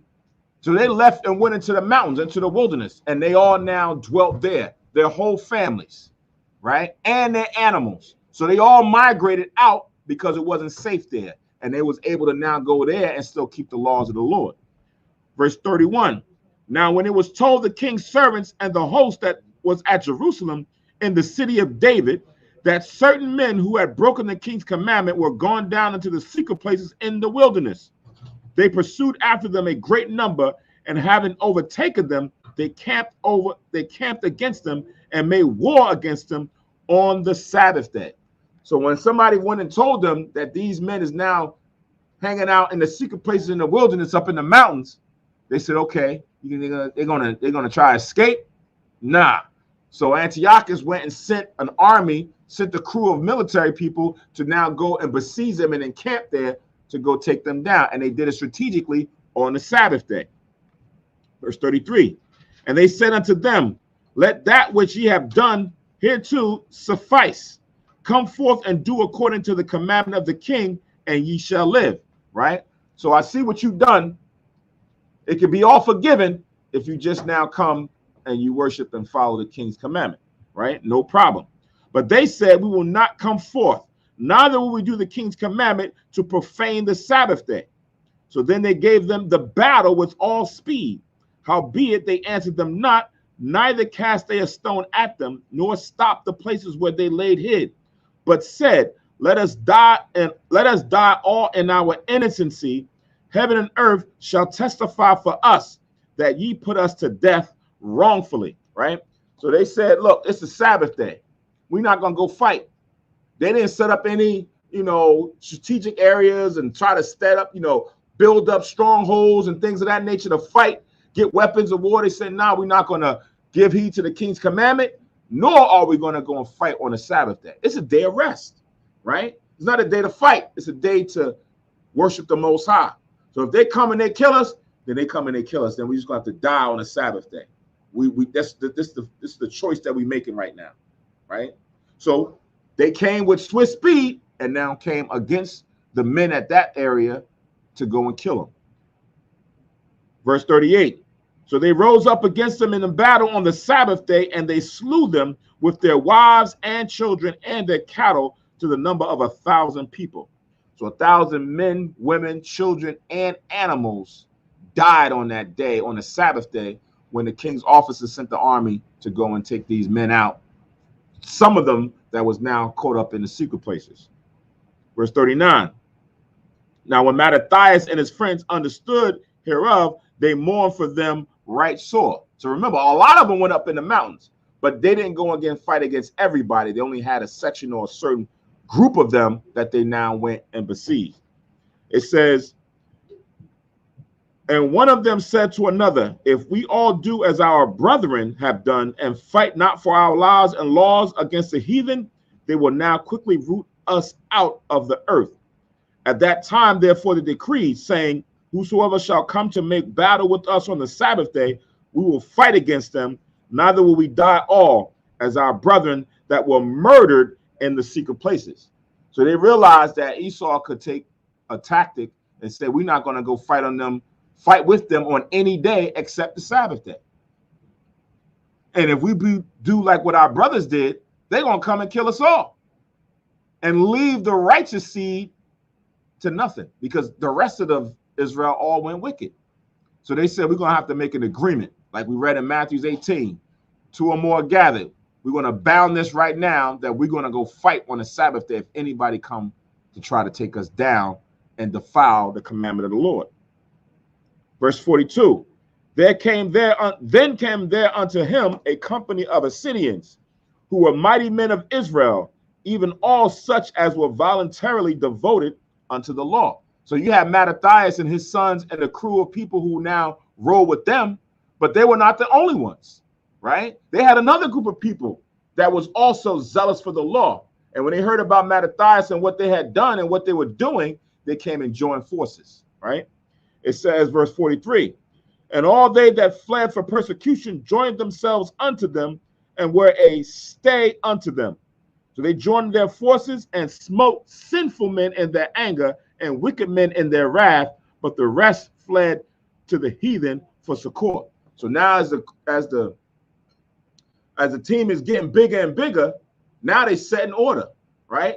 those who are of our people that they found committing these sins and following after the heathen, right? Being turncoats, they killed them, right?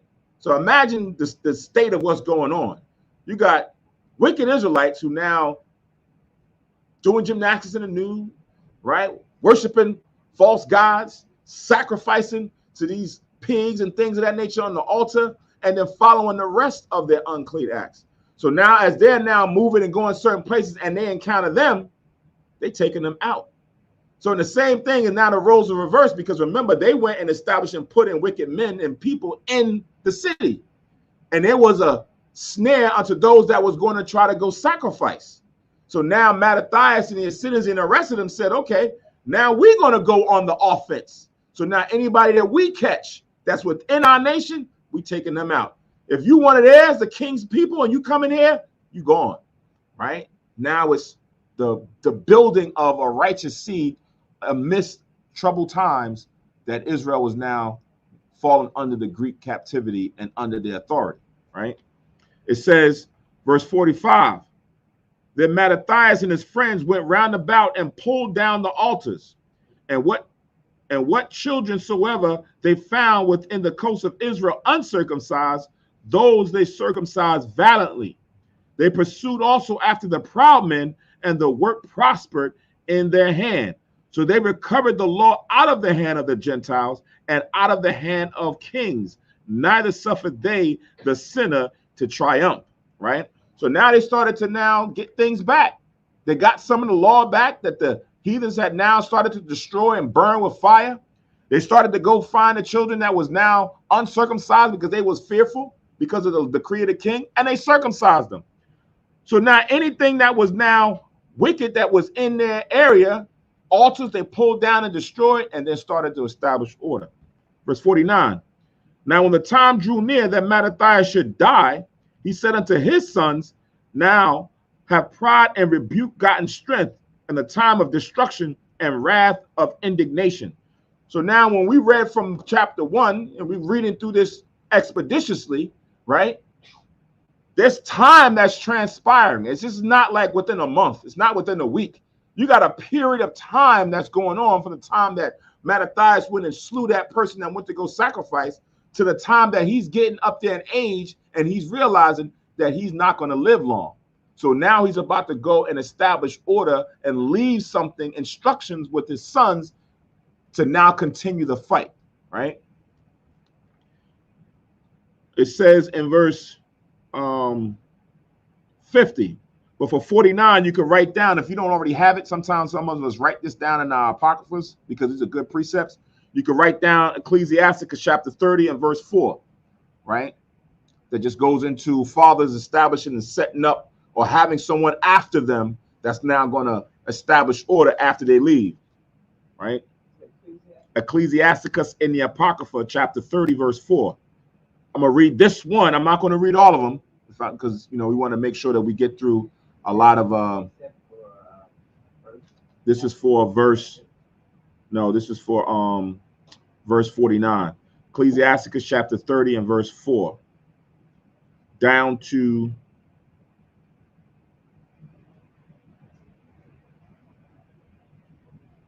mm, 7. Ecclesiasticus chapter 30, verses 4 to 7. I'm going to read this one, not all of them, right? It says, though his father die, yet he is as though he were not dead, for he hath left one behind him that is like himself. While he lived, he saw and rejoiced in him, and when he died, he was not sorrowful. He left behind him an avenger against his enemies, and one that shall requite kindness to his friends. He that maketh too much of his son shall bind up wounds, and his bowels will be troubled on every cry. Actually, I wanted to stop at 6. So Ecclesiasticus chapter 30, verse 4 to 6. Verse 7 is going into something different.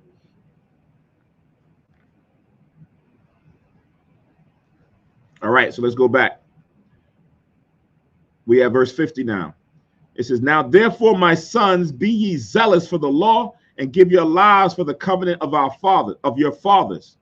Call to remembrance what acts our fathers did in their time, so shall ye receive great honor and an everlasting name. Like we talked before, sometimes the decisions and the things that you choose to do will not only get you a good name for the present, but also for the future, right? Because we will come back and we will be also honored in that time in the kingdom. Remember, the Lord says we're going to be as angels in the kingdom. Angels have a great name and title: Gabriel, Raphael, Uriel, Michael, right? And they all have their specific niche, specific thing great that they do. Each one of us has been blessed with a certain spirit that the Most High is going to use also in that time to raise up the nation of Israel as he's doing now. But if we succeed, if we continue, the Lord is going to give us a name that's going to be immortal to come, right? So this is what Mattathias is touching on. Go back in time and look at a lot of our great prophets, warriors, kings, priests, prophetess, right, that have now established a great name for themselves by standing up for the Lord, for the Most High, and for the nation.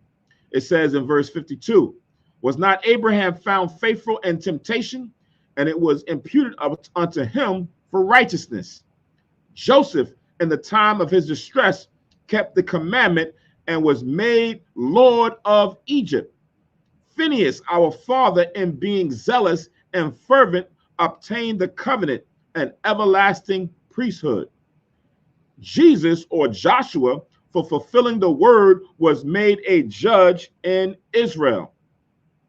Caleb, for bearing witness before the congregation, received the heritage of the land. David, for being merciful, possessed the throne of an everlasting kingdom. Elias, or Elijah, for being zealous and fervent for the law, was taken up into heaven, meaning taken up by a chariot or a so-called UFO. He didn't physically die. Verse 59, Ananias, Azarias, and Mishael, by believing, were saved out of the flame, right? We all know them. Daniel, for his innocency, was delivered from the mouth of lions. And thus consider ye throughout all ages that none that put their trust in him shall be overcome, right? Shall highlight that, right? Highlight that. Put that somewhere on your quote of the day or put it in the refrigerator. That's something to make sure that in all adversity, when things seem like it's despair, it says, and thus consider ye throughout the ages, throughout all generations, that none that put their trust in him shall be overcome, right? To put your trust in him is to put your faith in his law and to now use that as wisdom on how to navigate in society, right? That's where you will now stand tall and you will not allow the deceiver, right, to tempt you and overcome, right? This is all mental, it's all spiritual. Verse 62, fear not then the words of a sinful man, for his glory shall be dung and worms, right? Because you got a lot of people who will say a lot of proud things, right? They're in positions of authority. They have the opportunity or leverage to now temporarily move you from certain positions, take you from certain authorities, bring you down from where you were to somewhere less. But don't care about their words of a sinful man, because like Galatians 6:7 says, you reap what you sow. Them on their hand from the wickedness standpoint, and then you on yours for standing firm and tall. The Lord is going to reward you, just like Job was rewarded, right? He had people coming against him, saying certain things, his wife, his friends, it was all coming against him, but he stood tall even through his trial, and he was rewarded more than what he had before.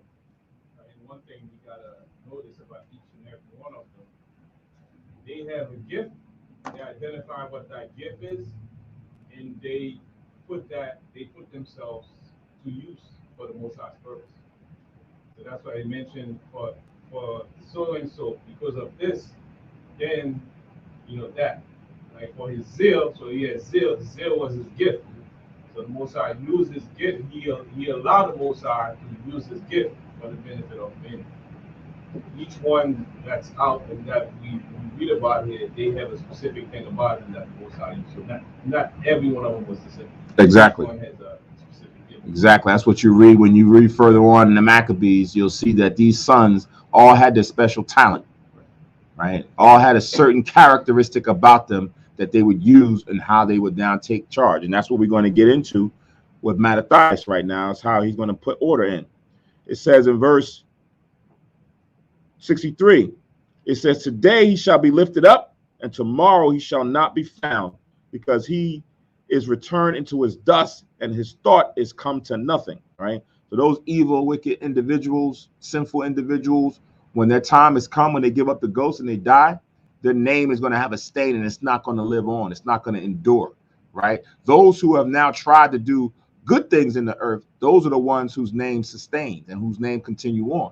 We could see that as a, even in the world on a carnal level, right? We remember those people who, you know, even though they're not in the spirit of the Most High, your so-called Martin Luther Kings, your Malcolm X's, and people like that. That's on a small level to show you how the Most High is going to take those of our righteous brothers and sisters within the nation who stands firm, and sisters, their name is going to continue on. But those who are wicked, who are temporary for right now, and then years to come, they're done. They're gone, right? It says in verse 65,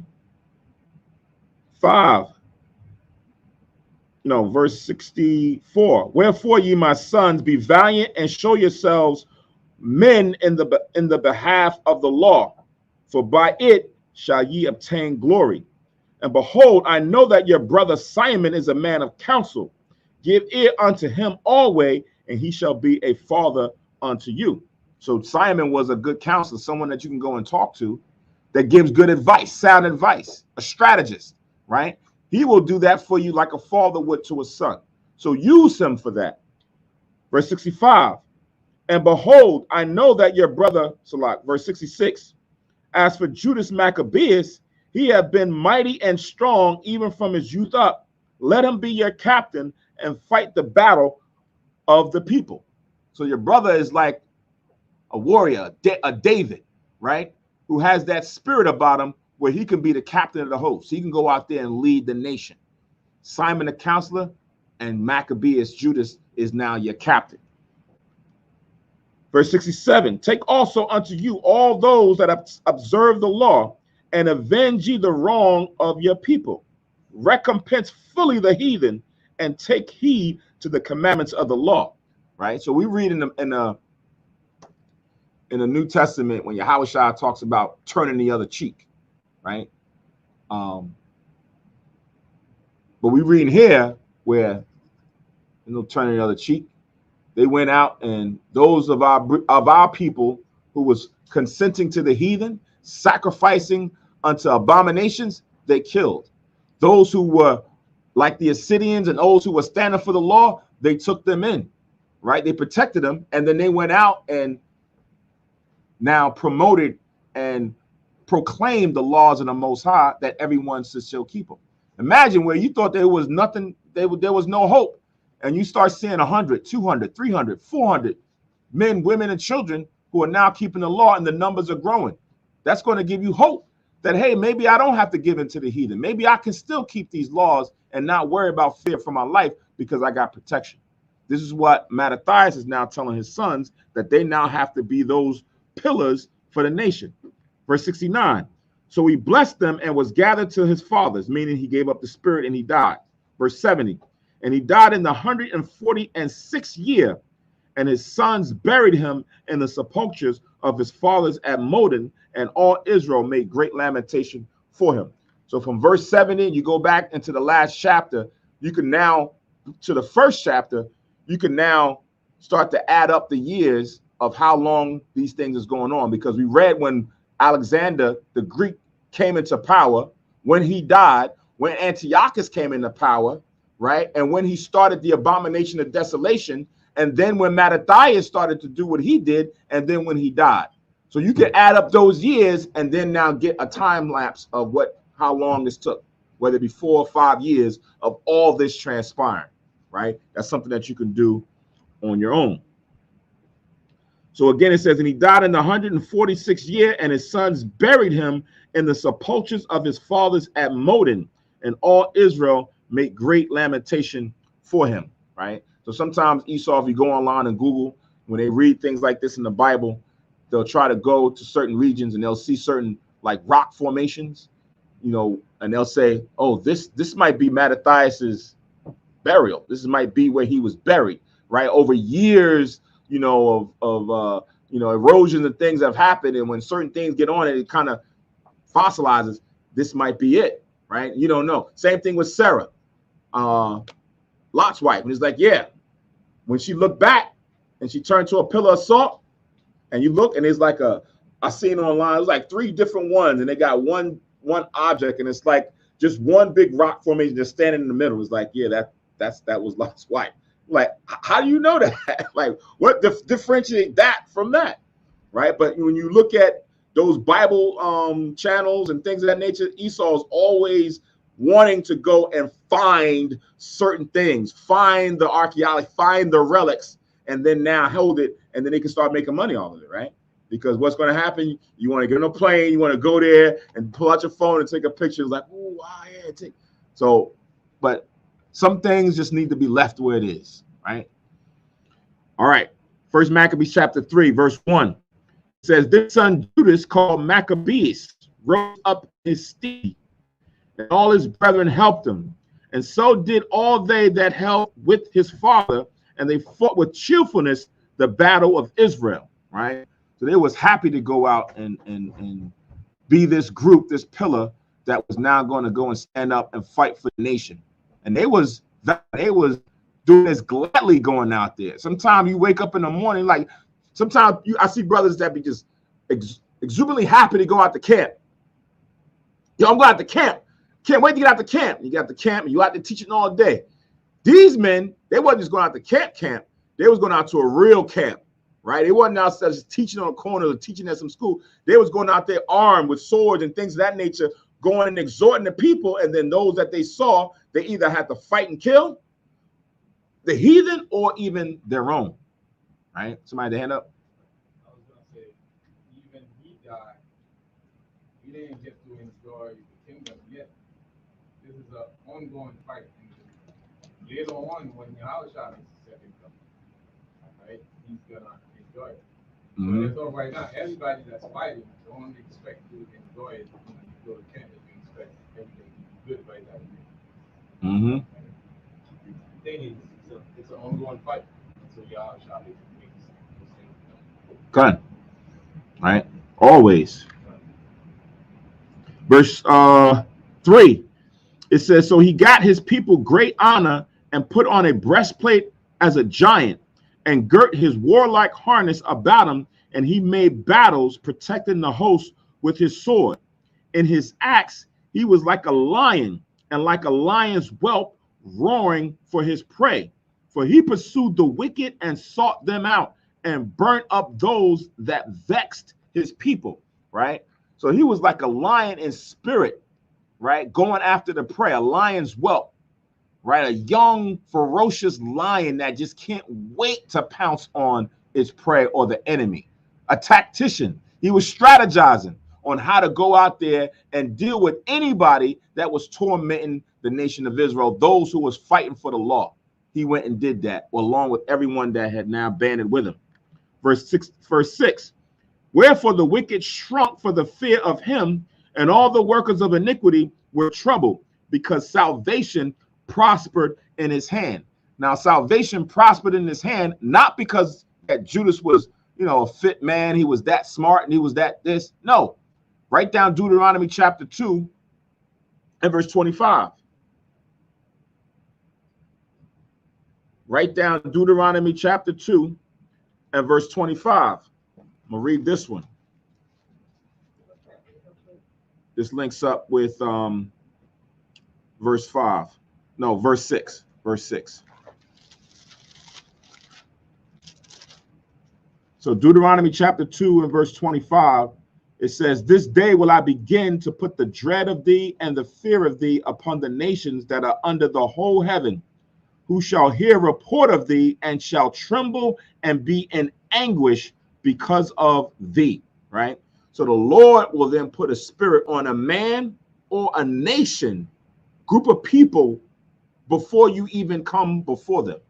So that when fear sets in, they can't fight. Once they see you, they probably be ready to turn around and run and go and flee for succor somewhere else. So when Judas was going around and the Most High put the spirit in him to be like a warrior to the 10th power, he then also was putting the spirit on these nations, these heathen, that they was going to be afraid of him and they would easily run. That's why when you read later on in the Maccabees, Judas was largely outnumbered when he went and fought against some of these heathen. But he didn't stop, like a lion. You ever see on in those shows where they showing out in the Serengeti, the Sahara Desert, you see a lion, and will run through like one male lion will run through a whole pack of hyenas. Realistically, a pack of hyenas can tear a lion up. It can tear a lion up. A hyena's jaw is ridiculous. But that lion, a male lion, a full-grown male lion, ain't afraid of none of them packs. It will run right through and chase all of them. So that's how the same way the Most High put the spirit on these other nations, they're like these hyenas, and Judas is like the lion, and he's chasing them down, right? When you read throughout the books of the Maccabees. So the Lord controls that spirit of fear and strength, right? It says in verse 7, he grieved also many kings and made Jacob glad with his acts, and his memorial is blessed forever, right? So right now in verse 7, we haven't read much about anything outside of the bit that we read pertaining to Judas, and we already know that he has a memorial that's going to last forever. One would say that his spirit is making it in the kingdom. He's written in the book of life. He's sealed already. He's back here right now. Don't know who he is. Don't know which camp he might be in, but he might be back here right now. He's already going to have his seat. His seat is already punched in the kingdom based on what we're reading here. Verse 8, moreover, he went through the cities of Judah, destroying the ungodly out of them and turning away wrath from Israel, so that he was renowned unto the utmost part of the earth, and he received unto him such as were ready to perish, right? So his name spread far and wide, right? So we were looking earlier that this is pertaining to the Seleucid dynasty, the Seleucid Empire. But his name went far as to the areas where Cassander and Lysimachus and them reigned, where he took over Ptolemy in Egypt. His name began to go all different areas to the utmost parts, because the Most High put the spirit on him and put the fear in others. And word travels fast, right? So this is what happened with him. It says in verse, and then it says, he received unto him such as was ready to perish, right? Meaning those who was ready to put their life on the line and not care about their life. They care more about the Most High's law than their life, right? Sometimes you have others who will care about their life rather than morals and principles and law and good fortune, right? Meaning with the Most High. Not these men, not these women. They said that we're going to put our lives on the line unto the death to keep this covenant. You got to be the spirit of humble. You got to be humble to have all that might and strength, and not misuse it. Right. And again, it's not like they fighting their fight, because they can defend the Most High. The Most High is using them to fight his fight. So they don't get high-minded thinking that they defending the Most High. They doing this for the Most High. Correct. Actually, the Most High is using them to fight his fight. If they fighting the Lord, like he said in Ezekiel 25:17, my name is the Lord. If they fighting for the Lord, they fighting the Most High fight. Mm-hmm. Have that. Not be high-minded and misuse it and use it in a way where you feel like, hey, I'm doing this for the Most High. Right. So for those who probably didn't hear, the brother was giving some praise to Judas, because sometimes when you are lifted up like that by the Most High, you can get big-headed, right? You can get puffed up and then misuse your position. Just like how you see in society where people become, elevated in certain businesses and jobs and things that they misuse their authority, right? They start now talking down to people, start taking from the people, start making them now worship you and praise you and do things for you. Expectations start getting set in. So when the more you elevate, the more humble you become in this truth. You become more of a civil servant, as the title says, to the people, right? It's not about you, it's about the people, right? It says in verse 8, moreover, he went through the cities. I think I read that. I'm at 10, the water. Verse 10, then Apollonius gathered the Gentiles together and a great host of Samaria to fight against Israel, which thing when Judas perceived, he went forth to meet him. And so he smote him and slew him. Many also fell down slain, but the rest fled. Right? So he brought, someone out of the Greeks to go and fight against Judas. And when Judas found out about it, he didn't shy away, went straight forward and killed him, those that were with him, and the rest fled. 12. Wherefore Judas took their spoils and Apollonius' sword also, and therewith he fought all his life long. Right? So he went and took the sword of one of the first people who had a name, right, that he went and slaughtered and killed, and now he's using his sword. Almost like David, when he went and fought against Goliath. He took his sword and things, right? You read about that in 1 Samuel 21. 1 Samuel 21, when David went and took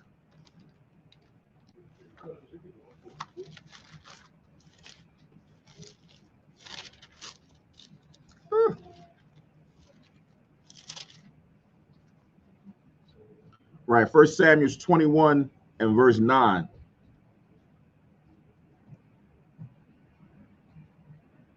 First Samuel 21 and 9, it says, and the priest said, the sword of Goliath the Philistine, whom thou slewest in the valley of Elah, behold, it is here wrapped in a cloth behind the ephah.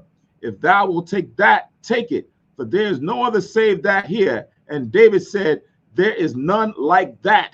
Give it to me. Right? And David used that sword and went out and killed off other kings at that time. Right? So one ain't going to say, oh, the sword is unclean. When you're doing unclean, you're killing people with it. Yeah, the sword is going to be unclean and got blood all on it, right? Reading on back in 1 Maccabees chapter 3, and we have verse 13. Now when Saron, a prince of the army of Syria, heard say that Judas had gathered unto him a multitude and a company of the faithful to go out with him to war, he said, I will get me a name and honor in the kingdom, for I will go fight with Judas and them that are with him who despise the king's commandment. Right? So, everybody want to make a name for themselves. Everybody want to establish themselves and separate them from the rest. Apollonius couldn't do it. Right? So who better to do it but me? This is what Saron is saying. And he got a great host. If I go take him down, man, imagine what position I'm going to get. Right? So he wanted to make a name. Verse 15. So he made him ready to go up, and there went with him a mighty host of the ungodly to help him and to be avenged of the children of Israel.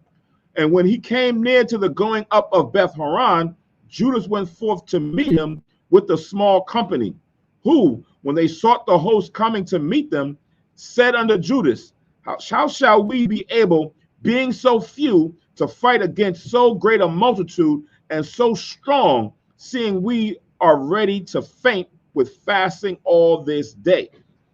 So again, this is an example where we was always usually outnumbered, right?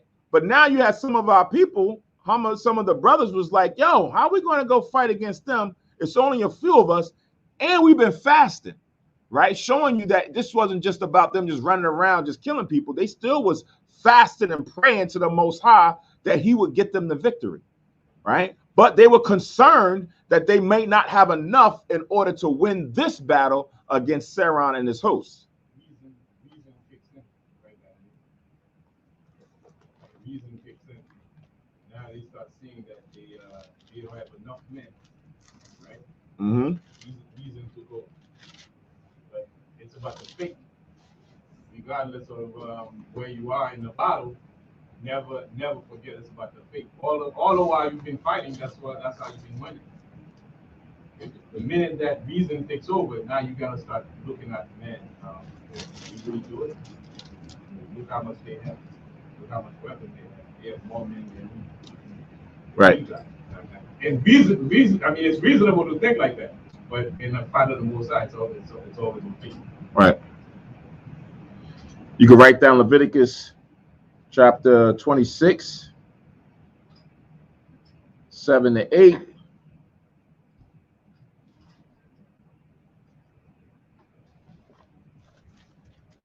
Let me see if this one here. Give me 1 second. Say again. Leviticus 26, 7 to 8. You said what about 14? 17. That was for 7. Yeah, you could say 17, 18. 7 to 8. And then also Deuteronomy chapter 20, verses 1 to 4.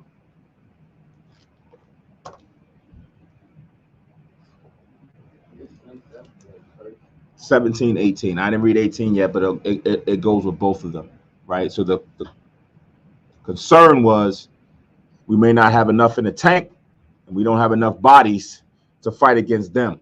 When you read those chapters, right, the Most High in the law already told us that it didn't matter how many people it is that they got fighting with. If it's 1 against 100, if it's 5 against 20, if it's 100 against 5,000, doesn't matter, because the Most High is going to fight for us.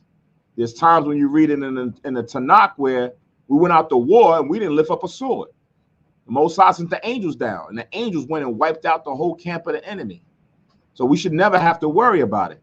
Same thing with Elijah, I think it was Elisha and one of his servants. When they went out against one of the opposition, the servant did the same thing. He was like, yo, I don't think we're going to be able to stand. Elisha said, nah, you don't know. We got angels all around. Most High, can you open up his eyes so he can see the angels that's there? And the Lord allowed him to see the angels. So imagine that, right?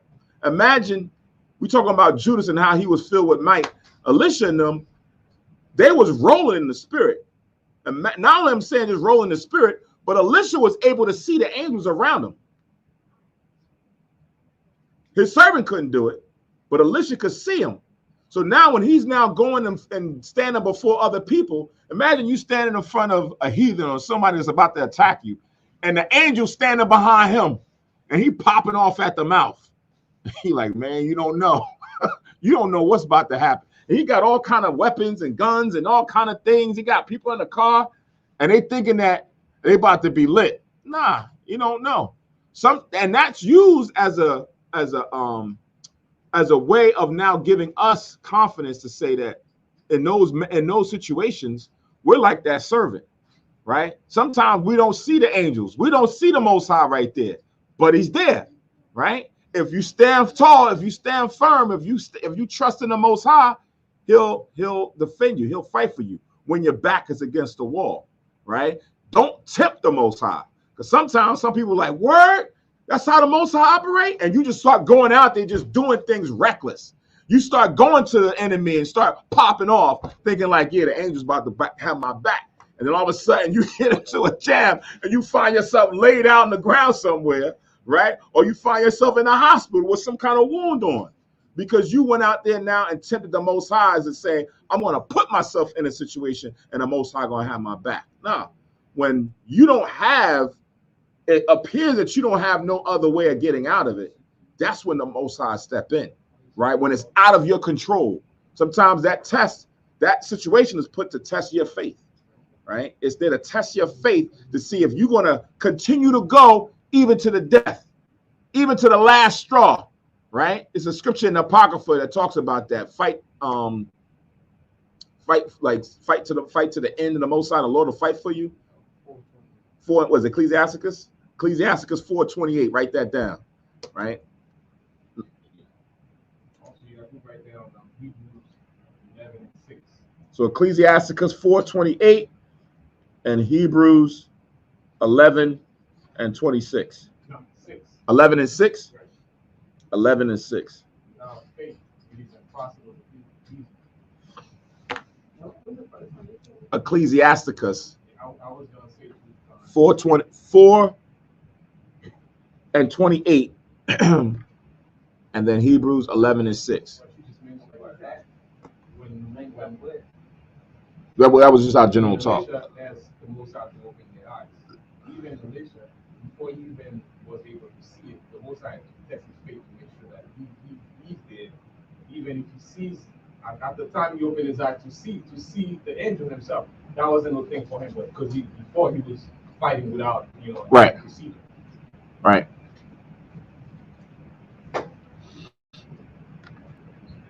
All right, so let's go back to 1 Maccabees 3 and verse 18 now. It says, unto whom Judas answered, it is no hard matter for many to be shut up in the hands of a few, and with the power of heaven, it is as all one to deliver with a great multitude or a small company, right? So it don't matter if it's a large or great, the Most High can deliver it into your hand. It doesn't matter, either or. For the victory of battle standeth not in the multitude of an host, but strength cometh from heaven, right? Come from the Most High, Yahweh Shah, right? Don't matter what's carnal on earth. They come against us in much pride and iniquity to destroy us, and our wives and children, and to spoil us. But we fight for our lives and our laws. Wherefore the Lord himself will overthrow them before our face. And as for you, be ye not afraid of them, right? That's what you read in the New Testament. It says, the Lord have not given you the spirit of fear, right? That's what Judas is now trying to exhort them. Don't be afraid. Look back to all the other ages where you had righteous men that stood up and had the same thing happen. The Most High delivered them, right? You got to have that faith. You got to have that confidence. And if you die, then you die. But you still went out standing for the law and the Most High, right? Others might turn and run, but you got to stand. You got to stand tall. That's like mind boggling. People telling you, but you there in the moment and seeing it, and then all you relying on is stories of what happened to somebody in the past. But you in the moment, now you gotta get to the point where you trust the Most High, so that you move forward with your project that you got going on, that the Most High puts you in. But still, you still gotta believe, because you ain't there. Right. And they just tell you the story and you believe it, and you gotta go with the belief and trust the Most High. Right. And in the moment, you still there, and you don't know what's gonna happen. That's the thing. Right. You don't know what's on the other side. You just gotta trust the Most High. And that's for some type spirits, because everybody ain't the same. So like Mattathias, when Mattathias had the overseer come and confront him, he wasn't afraid. Right. Mattathias was like, I don't give a damn about what you're saying, and we're gonna serve the Most High to his face. Right. So much so when he seen one of his own come to go and keep the king's commandment, he went and killed him right on the spot. Not only killed him, he killed the guy he was talking to, right? Because he was filled with anger at the mere fact that this was going on. Now you might have somebody else who observing it and seeing it's like, yo, this is heavy. Yo, this is crazy. This cat just killed this guy. And he went and killed the king's man too. Oh, they coming for him. They coming. I want to see what's going to happen. He not mad. He an Israelite, but he not mad. He just like on the side, like, yo, I want to see what's going to happen. Not, yo, who else we going to take down, right? That's the other spirit who's now like Mattathias. But now you have others who now join the camp. Remember, everybody ain't going to make it. Everybody, just because you join in, right, don't mean that you're going to sustain and you're going to overcome. Or you understand what you want. Or you, because we know just in this, just being the truth, many are called. Everybody ain't chosen to stay. Many come in here and they see, and then after a while, they get the call from their grandmother and they're upset because they didn't get a Christmas gift. And their grandma was my favorite, man. She raised me and now she don't want to talk to me. I can't do this. And one would say that's light stuff, right? We're not talking about stuff like this when we're reading here in the scriptures, right? Some of us falling out over what others would say is light stuff, right? So when you really put to the test, can we stand like this? But Judas is trying to exhort them. Don't worry about that. We good, right? Let's see what happens. Verse 23. Now, as soon as he had left off speaking, he leaped suddenly upon them, and so Saron and his soldiers were overthrown before him. So right after he finished exhorting the men, they went and jumped into the battle. Remember, Judas was like a lion. He didn't wait for you to come to him. He went to you, right? As soon as he finished exhorting the men, let's get your gear, let's go. And he went and got and took down Saron. Now, verse 24. And they pursued them from the going down of Beth Horon unto the plain, where were slain about 800 men of them, and the residue fled into the land of the Philistines. Then began the fear of Judas and his brethren, and an exceeding great dread to fall upon the nations round about them, insomuch as his fame came unto the king, and all nations talked of the battles of Judas. So just like how when David was going out killing, and it was like Saul killed thousands, but David killed 10,000. That was within Israel. Judas' fame went and grew amongst all the nations, right? So much so that, you know, these little things he was doing with Apollonius and what he did with Saron and this little overseer here, it wasn't that big of a deal to reach to the king because these things happen. But when it continued on and it began to be consistent, now it reached to the king because everybody's talking about Judas, right? It says in verse 27, now when the king Antiochus heard these things, he was full of indignation. Wherefore he sent and gathered together all the forces of his realm, even a very strong army. Now, for those who are new, right, probably it's your first, maybe second time, and you're just dialing in and just probably learning the history about the Feast of the Dedication. And you're like, man, we're in 3 chapters. When are we going to get to the holy day? When are we going to get to the precepts about what we do for the holy day and the actual day? Well, the culmination of the day of rededicating the altar, we got to give you all of this because it now adds more substance to why it's made a holy day, right? Starting with all the things that those Antiochus and the Greeks did, hanging babies by their necks, killing them because they were circumcising them, keeping the Sabbath day, killing these men because they wanted to keep the Sabbath day and not fight. All of these was atrocities and murders that happened to the nation of Israel for a few years, right? Not months. This was a few years of this going on. So now you got these men who are now trying to right the wrong and establish order. So we got to read these things and see how we got to the point where we are now able to celebrate. Because right now it don't look like a time of celebration when all this madness is going on. All right. So reading this again, it says, now when the king Antiochus heard these things, he was full of indignation. Wherefore he sent and gathered together all the forces of his realm, even a very strong army. He opened also his treasure and gave his soldiers pay for a year, commanding them to be ready whensoever he should need them, right? So it's like we was touching on before. Sometimes when these kings, they go and they overthrow regions and countries and nations and people, right? The armies that they have, and they're building these armies up. Some of them are mercenaries, and some of them that, you know, they're these vigilantes, and then they just have their actual army. They got to keep them on the payroll, right? They got to keep them paid and happy so that when the time comes, because when they go out to war, sometimes they're going out there for a long period of time, right? So when you want to keep them happy and keep them well at bay so that when the time comes, you can do that. So this is what he did. He paid them in a year in advance, right? You going to work for a week or two. He said, listen, I'm going to pay you up for a whole year, but just be ready when I need you. It says, nevertheless, when he saw that the money of his treasures failed and that the tributes in the country were small because of the dissension and plagues which he had brought upon the land and taking away the laws which had been of old time, right? So check that out. What happened here? I'm gonna read that again. Nevertheless, when he saw that the money of his treasures failed, so what he had as money that he was paying his soldiers was drying up. Why? Where was he getting the money from? The people that he had not conquered, and they was paying tribute. But now, specifically in our area, in our region of nations or people that was paying them, the Most High brought a plague in the land, right? So the monies and food and agriculture and victuals and things that was going to be used to currency to pay, we didn't have it. The people didn't have it because now the Lord was now giving judgment on what was going on with Antiochus and the Greek culture. So now the crops ain't growing, this ain't happening. So they can't pay money. If they can't pay money, he can't pay his soldiers. So he got to do something.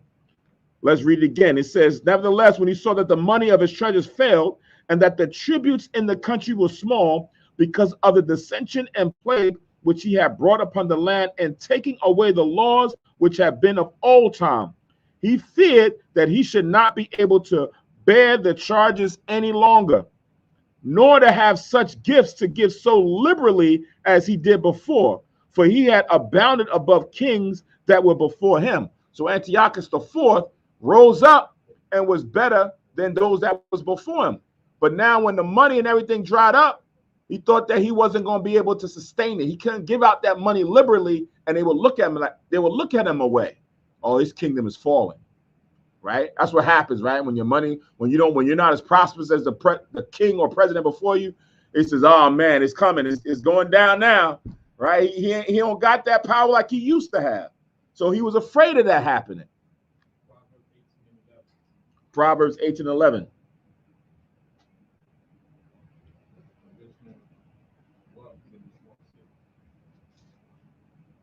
The rich man's wealth is in the city. There's a and the strong, who is that? Buju Banton has that song. The rich man's wealth is in the city. Yeah, I remember that. I forget what song that is.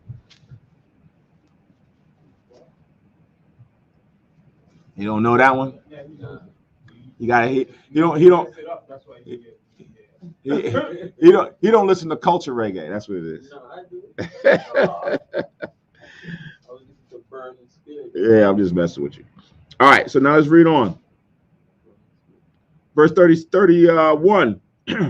Wherefore, being greatly perplexed in his mind, he determined to go into Persia, there to take the tributes of the countries and to gather much money. Remember, the Greeks conquered the Persians and the Medes.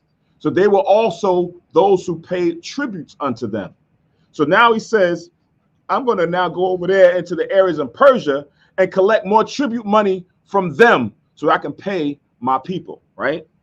It says in verse 32, so he left Lysias as a nobleman and one of the blood royal to oversee the affairs of the king from the river Euphrates unto the borders of Egypt, right? So that's when we was pulling up the map from the river Euphrates to the border of Egypt, all that's going on in that realm now, he has control of that.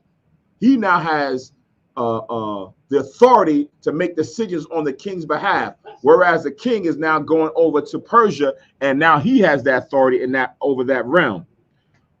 Verse 33, and to bring up his son Antiochus until he came home.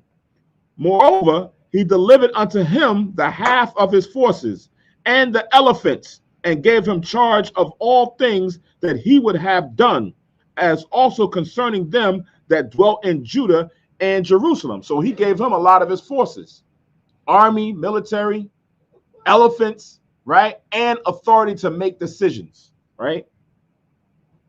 It says, verse 35, to wit, that he should send an army against them to destroy and root out the strength of Israel and the remnant of Jerusalem, and to take away their memorial from that place. So before Antiochus left, he left them in charge, but gave him marching orders. Go take them out.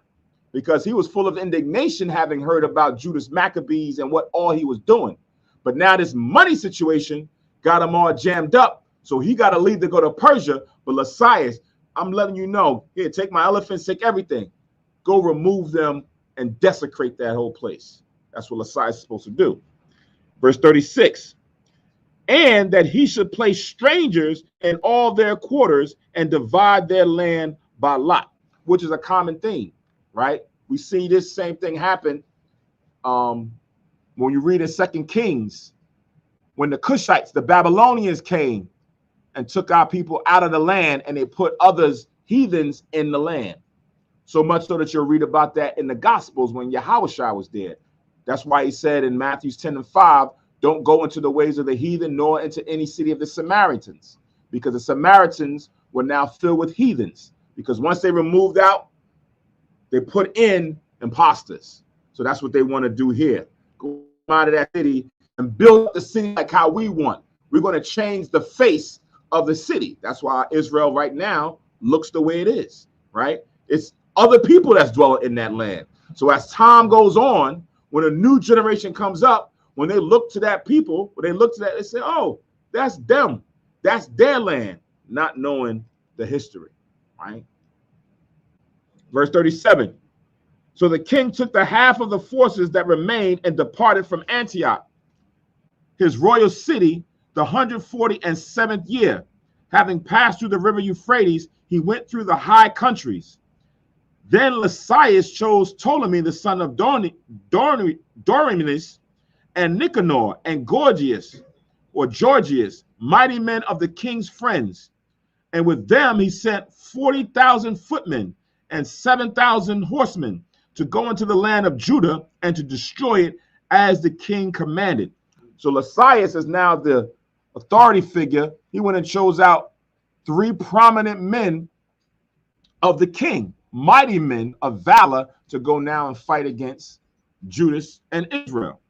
It says in verse 40, so they went forth with all their power and came and pitched by Emmaus in the plain country.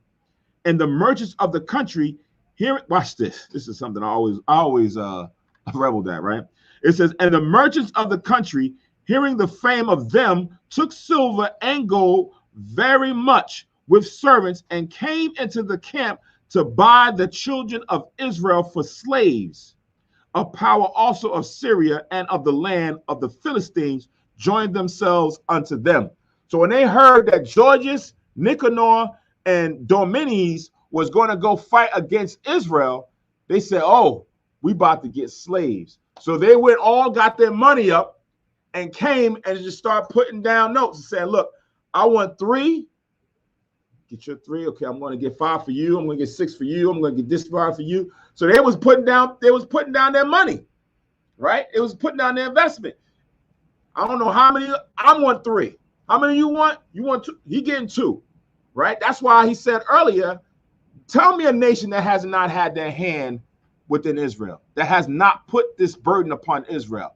Find a nation that can say, we are excluded. We never did nothing, right? Everybody had their hand in it, right? Even the Japheths. You don't really hear a lot about the Japhetic nations when you read throughout the Bible, right? They're there. They're mentioned here and there, but you don't hear them as much as you hear about the Hamitic and the Shemitic nations outside of Israel. But the Japhetic nations had a hand in it too, right? Don't get me wrong. They're not excluded from what judgment is coming in the end, right? But it's just interesting how even before they even got to fight, that they went and now made barters to say, we want certain amount of slaves. I wanted to that last Friday. The Leeds are my guy. One of the sons of Jack. Right. And I'm going to get into, I figure I got to find a class, because a lot of the prophecies, when you read about the prophecies pertaining to Esau, they have Japhetic names, Gog and Magog and Tergamar, right? We just read before where it says that they came out of Kislev, right? No, sorry, not Kislev. Chittim, right? When you go into Chittim, which is Kittim, that's one of the descendants of Japheth, right? That's a Japheth descendant.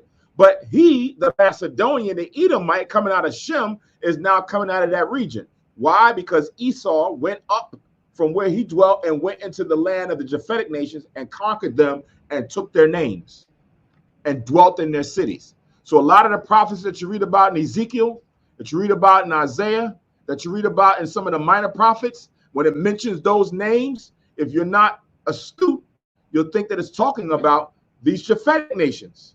But it's really talking about Esau dwelling in that land, having now taken it over, right? But we'll get into that at a later date. So back in 1 Maccabees chapter 3 and verse, what verse did I stop at? 42, the water. Now when Judas and his brethren saw the miseries were multiplied, and that the forces did encamp themselves in their borders, for they knew how the king had given commandment to destroy the people and utterly abolish them. they said one to another, let us restore the decayed estate of our people, and let us our people and the sanctuary. Then was the congregation gathered together that they might be ready for battle, and that they might pray and ask mercy and compassion, right? So that's what they said amongst themselves. Let us restore the decayed state, because the past 3 years, 4 years has left us desolate, has left a stain on our name, our temple, the people, and the Most High, based on, because we are a reflection of the Most High on earth. The Most High's name is on us.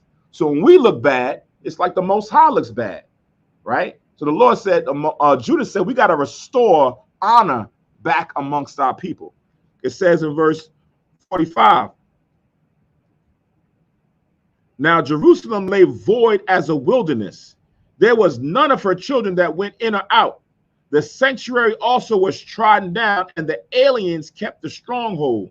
The heathen had their habitations in that place, and joy was taken from Jacob, and the pipe with the harp and with the harp ceased. Because remember, we read in first chapter that everybody left.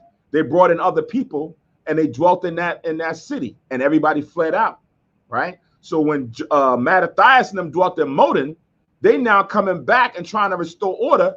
They come back into the holy city, and they seeing, dang, it's like a desert here. There's nobody here within Israel. But now I'm looking at heathens. They going, look, who is these guys over here in this tower? What is they doing over here? So they seeing it now firsthand for the first time. Verse 46, wherefore the Israelites assembled themselves together and came to Maspha over against Jerusalem. For in Maspha was the place where they prayed aforetime in Israel. So this was a special place where Israel went to go and pray openly, right, in that area. We had the temple, right? We can go and pray in our house and everywhere else, but this was like a certain region, a special place where we went to go pray. Verse 47, then they fasted that day and put on sackcloth and cast ash upon their heads and rent their clothes and laid open the book of the law wherein the heathen has sought to paint the likeness of their images, right? Job 9:24, right? So here it is. We read in the first chapter that they went and took the law. Some of it they burned, but then others, they went and now started to put themselves in the law. They put their images in the book. Same thing we have now today. When you start opening up your King James Version Bible, NIV Bible, whatever translation, you start flipping through and you start looking at the pictures are not a reflection of the real people. They put themselves in there. And when we say the they, it's only one nation of people that's done it. You don't see Elam in here. You don't see Ham in here. You don't see the Japhetic nations in here, right? You don't see none of these other people, only one. It's the same people from the time of the Greeks that now have their images in the Bibles, right? It says, verse 49, they brought also the priest's garments and the first fruits and the tithes and the Nazarites they stirred up who had accomplished their days, right? So now they went and started to bring back the law as it pertains to the priesthood, get back the linen garments, right? So now they didn't forget the tithes to go and take a tenth of their increase and bring that back to the city. So they not just come with swords and weapons to go fight. They came back with order. They came back to keep the law, the priesthood, to make the sacrifices right. All of these things they had in mind. So it's just not always a one-faceted thing, right? Even though he was a lion, he was a man of the Most High. He was still like a priest. He was still a Levite that had to consider these things because that was placed upon him, being of the son of Aaron. Reading on, it says in verse 50, then cried they with a loud voice toward heaven, saying, what shall we do with these, and whither shall we carry them away? For the sanctuary is trodden down and profane, and thy priests are in heaviness and brought low. And lo, the heathen are assembled together against us to destroy us. What things they imagine against us, thou knowest.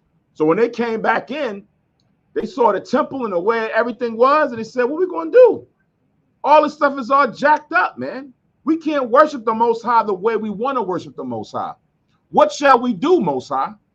So we're going to fast. We're going to put ashes on our heads and see if the Most High is going to give us a sign. See if the Most High is going to tell us something, right? Because everything is, and you know that right now they're already contemplating on what they want to do to the rest of us. So we're coming now and asking the Lord for help. Verse 53. How shall we be able to stand against them except thou, O power, be our help? Then sounded they with trumpets and cried with a loud voice, right? So now why did they sound the trumpets? Why did they sound the trumpets?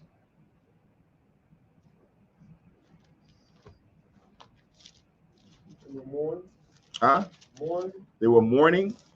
It was in heaviness. It was in heaviness. All right.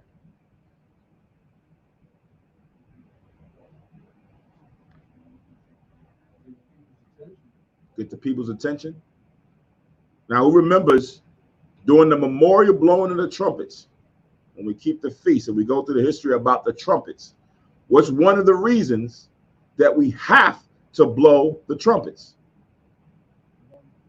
Say again? To warn the people. Warn the people about what?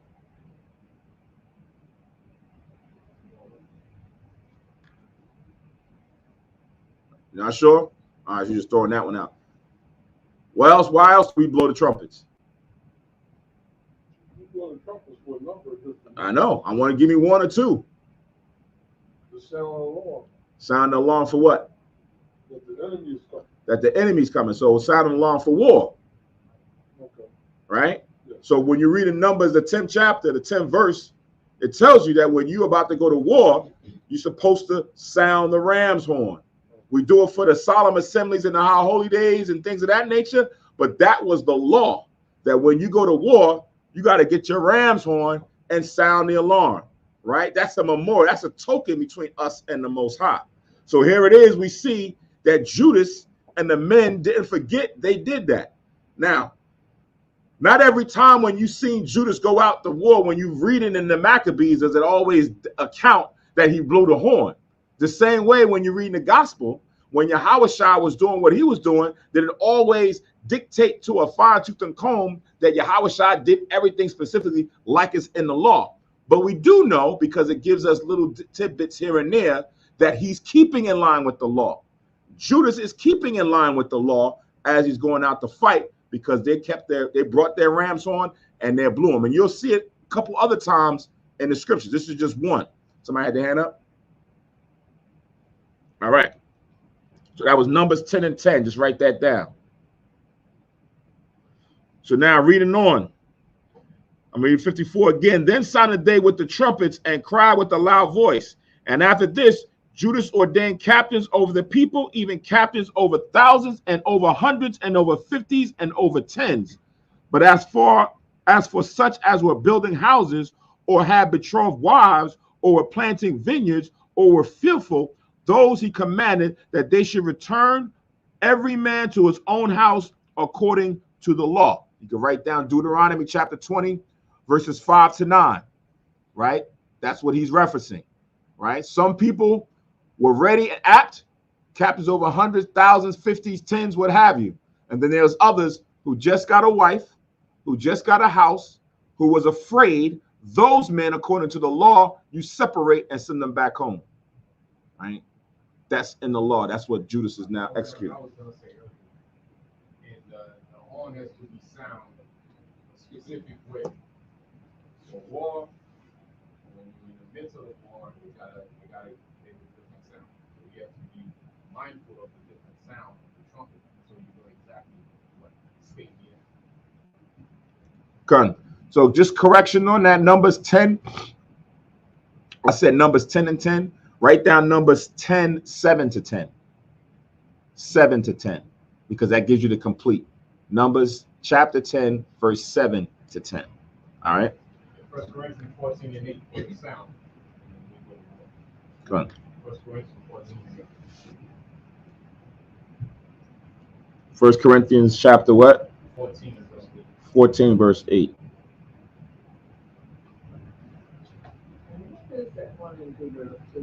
Deuteronomy chapter 20, verses 5 to 9.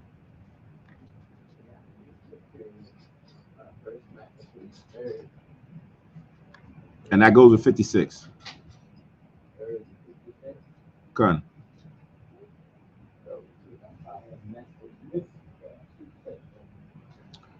So verse 57, it says, so the camp removed and pitched upon the south side of Emmaus. And Judah said, arm yourselves and be valiant men, and see that ye be in readiness against the morning, that ye may fight with these nations that are assembled together against us to destroy us and our sanctuary. For it is better for us to die in the battle than to behold the calamities of our people and our sanctuary. Right? So it's better, he says pretty much it's better for us to do something than nothing. To just sit by on the sidelines and watch and not lift a finger and try to go out and fight. If you're going to die, it's better to die than to run or just be sitting looking out from your window. Right? Verse 60. Nevertheless, as the will of God is in heaven, so let him do. Right? So we say, Most High's will. Right? If it's the Most High's will that we're going to win today, then we're going to win. The Most High's will we're going to die today, then we're going to die. We're going to go out with a fight. All right, chapter 4, last chapter. Then took Georgius 5,000 footmen and 1,000 of the best horsemen, and removed out of the camp by night, to the end he might rush in upon the camp of the Jews and smite them suddenly. And the men of the fortress were his guide. Now when Judas heard thereof, he himself removed, and the valiant men with him, that he might smite the king's army, which was at Emmaus, while as yet the force was dispersed from the camp. Right? Like we said, he's like that lion. He doesn't wait for you to come. He's always on the attack. He's coming to engage. Verse 5. In the mean season came Georgius by night into the camp of Judas. And when he found no man there, he sought them in the mountains, for he said, these fellows flee from us. So it says, in the mean season came Georgius by night into the camp. What does that mean? What's the mean season? In the cold season, and around the winter time, right? Same season that we in right now, in the winter time, right? There's a scripture, I can't remember off the top of my head. It tells you at the time when the kings go to battle, right? At the time when the kings go to battle is usually in the spring season, right? You usually go to war when the weather is comfortable. Right? You don't want to go to war normally in the winter season when it's 5, 6, 7, 8, 10 feet of snow. It's like 10 below and you cold and you in a camp, right? Some of your soldiers are gonna say, man, I ain't going out there to fight during that time. So most kings don't normally want to fight in the winter season or the cold season. They rather fight in the warm season, the spring or the summertime, right? Or in the fall, but they normally don't want to do it in the mean season because of the weather conditions, right? 2 Samuel 11:1. Is that what it says? What does it say? It says the king affairs after the year was expired, at the time when the king go forth to battle. There you go. 2 Samuel's 11:1, right? And it came time at the end of the year, right? The end of the year is the end of the winter season, and then comes a time when the kings go to battle, which is in the spring, right? So most times you don't like to see wars in the winter season. Usually it's in good weather, right? But here we're in the mean season, in the winter, right? And we're going to read on as how these conditions are going to also play out. Verse 5 again, in the mean season when Georgius by night came Georgius by night into the camp of Judas, and when he had found no man there, he sought them in the mountains, for said he, these fellows flee from us. So he thought that they was going to be in that area, and they wasn't, and he thought that Judas and them ran, that they were fearful and bounced. Verse 6, but as soon as it was day, Judas showed himself in the plain with 3,000 men, who nevertheless had neither armor nor swords to their minds, right? So when the day broke, Judas and all the men now presented themselves, right? So when it says that they had no armor or swords to their minds, it means that they did not rely on their weapons to win the battle, right? You may have weapons, but the weapon is not what's going to get you the victory. It's going to always be who? The Most High, right? Let me read this in 2 Maccabees. 2 Maccabees chapter 8.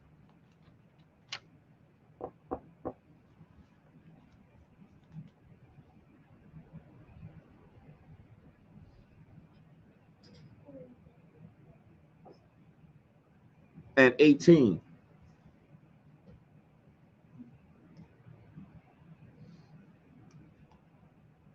Second Maccabees chapter 8 and verse 18, it says, for they, said he, they being the heathen, said he, talking about Judas, trust in their weapons and boldness. But our confidence is in the Almighty God, who at a beck can cast down both them that come against us and also all the world. So nations will trust in their weapons and the things that they have to fight with. We trust in the Most High, who can not only beat them, but the whole earth. If they came against us, the Most High can cast them all down, right? That's where we put our trust and our confidence in. Because sometimes, you know, you see the cats out here, they be going out there trying to shoot somebody and they gonna jam. Imagine you getting up on somebody and your gun jam. You got the best weapon that just came out in the market and it malfunctions. And then the person gets a knife and stabs you. And you got a little rust on your knife and he gets you. Got to put your trust in the Most High and not weapons. All right, so let's go back. So this is First Maccabees 4, chapter 4, verse 7 now. Oh, Salah. Also went Jeremiah chapter 17. Verse 5 down to verse 8. So Jeremiah chapter 17, verses 5 down to 8. Verse 6. This is a first be a man trusted in man, etc. 6 down to 8. No, it just pick up with. Verse 6. 4 6. That's an important chapter. That's an important chapter. Right, 4 and 6.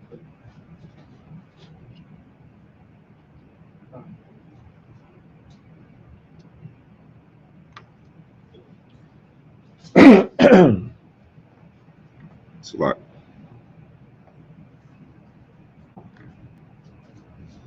All right. So we're at verse 7. It says, and they saw the camp of the heathen, that it was strong and well harnessed, and compassed round about with horsemen, and these were expert of war. Then said Judah to the men that were with him, fear ye not their multitude, neither be ye afraid of their assault. Remember how our fathers were delivered in the Red Sea when Pharaoh pursued them in the army, right? So we got to remember there was a lot of the Egyptians, and they had chariots and all kind of weapons far better than what we had, but the Most High was the one who delivered us at that time. So don't worry about what they have. Don't worry about they got elephants and they got all kind of things that, you know, no one has ever seen before, and we still got the Most High. Verse 9. Verse 10, Salak, it says, now therefore let us cry unto heaven, if peradventure the Lord will have mercy upon us, and remember the covenant of our fathers, and destroy this host before our face this day. This so all the heathen may know that there is one who delivereth and saveth Israel, right? So we're going to pray and do this because the Most High wants to establish his name in the earth, right? He wants the nations to know his name. The same way that Rahab the harlot knew the Most High, knew about the Most High, and all the people of her nation and her people at the time. That's what the Lord is going to continuously do amongst the heathen to establish his name. So this is why we pray to the Lord that he can deliver us, that he can fight for us, even in these last days. Verse 12, then the strangers lifted up their eyes and saw them coming over against them. Wherefore they went out of the camp to battle. But they that were with Judah sounded their trumpets. So they joined battle, and the heathen, being discomfited, fled into the plain. Howbeit all the hindmost of them were slain with the sword, for they pursued them unto Gazara, and unto the plain of Idumea and Azotus, and Jamnia, so that there was slain of them upon 3,000 men. So again, happens again, Deuteronomy 2:25, that when Judas and the men now engage in the battle, some of them get afraid and they begin to run. And once you see one run, two run, three run, 100 run, everybody start running. So they all now turning and running. It says the hindmost of them started getting slain. So those who couldn't run fast, those who was at the back of the crew, they was the one that was getting sliced and diced first up. And they was chasing them into different cities and different areas, right? From Modin, from this area, all the way down to Gezerah, down to where Edom and Idumea dwelt, right? You run from here to where Max's Steakhouse is, you're going to get tired.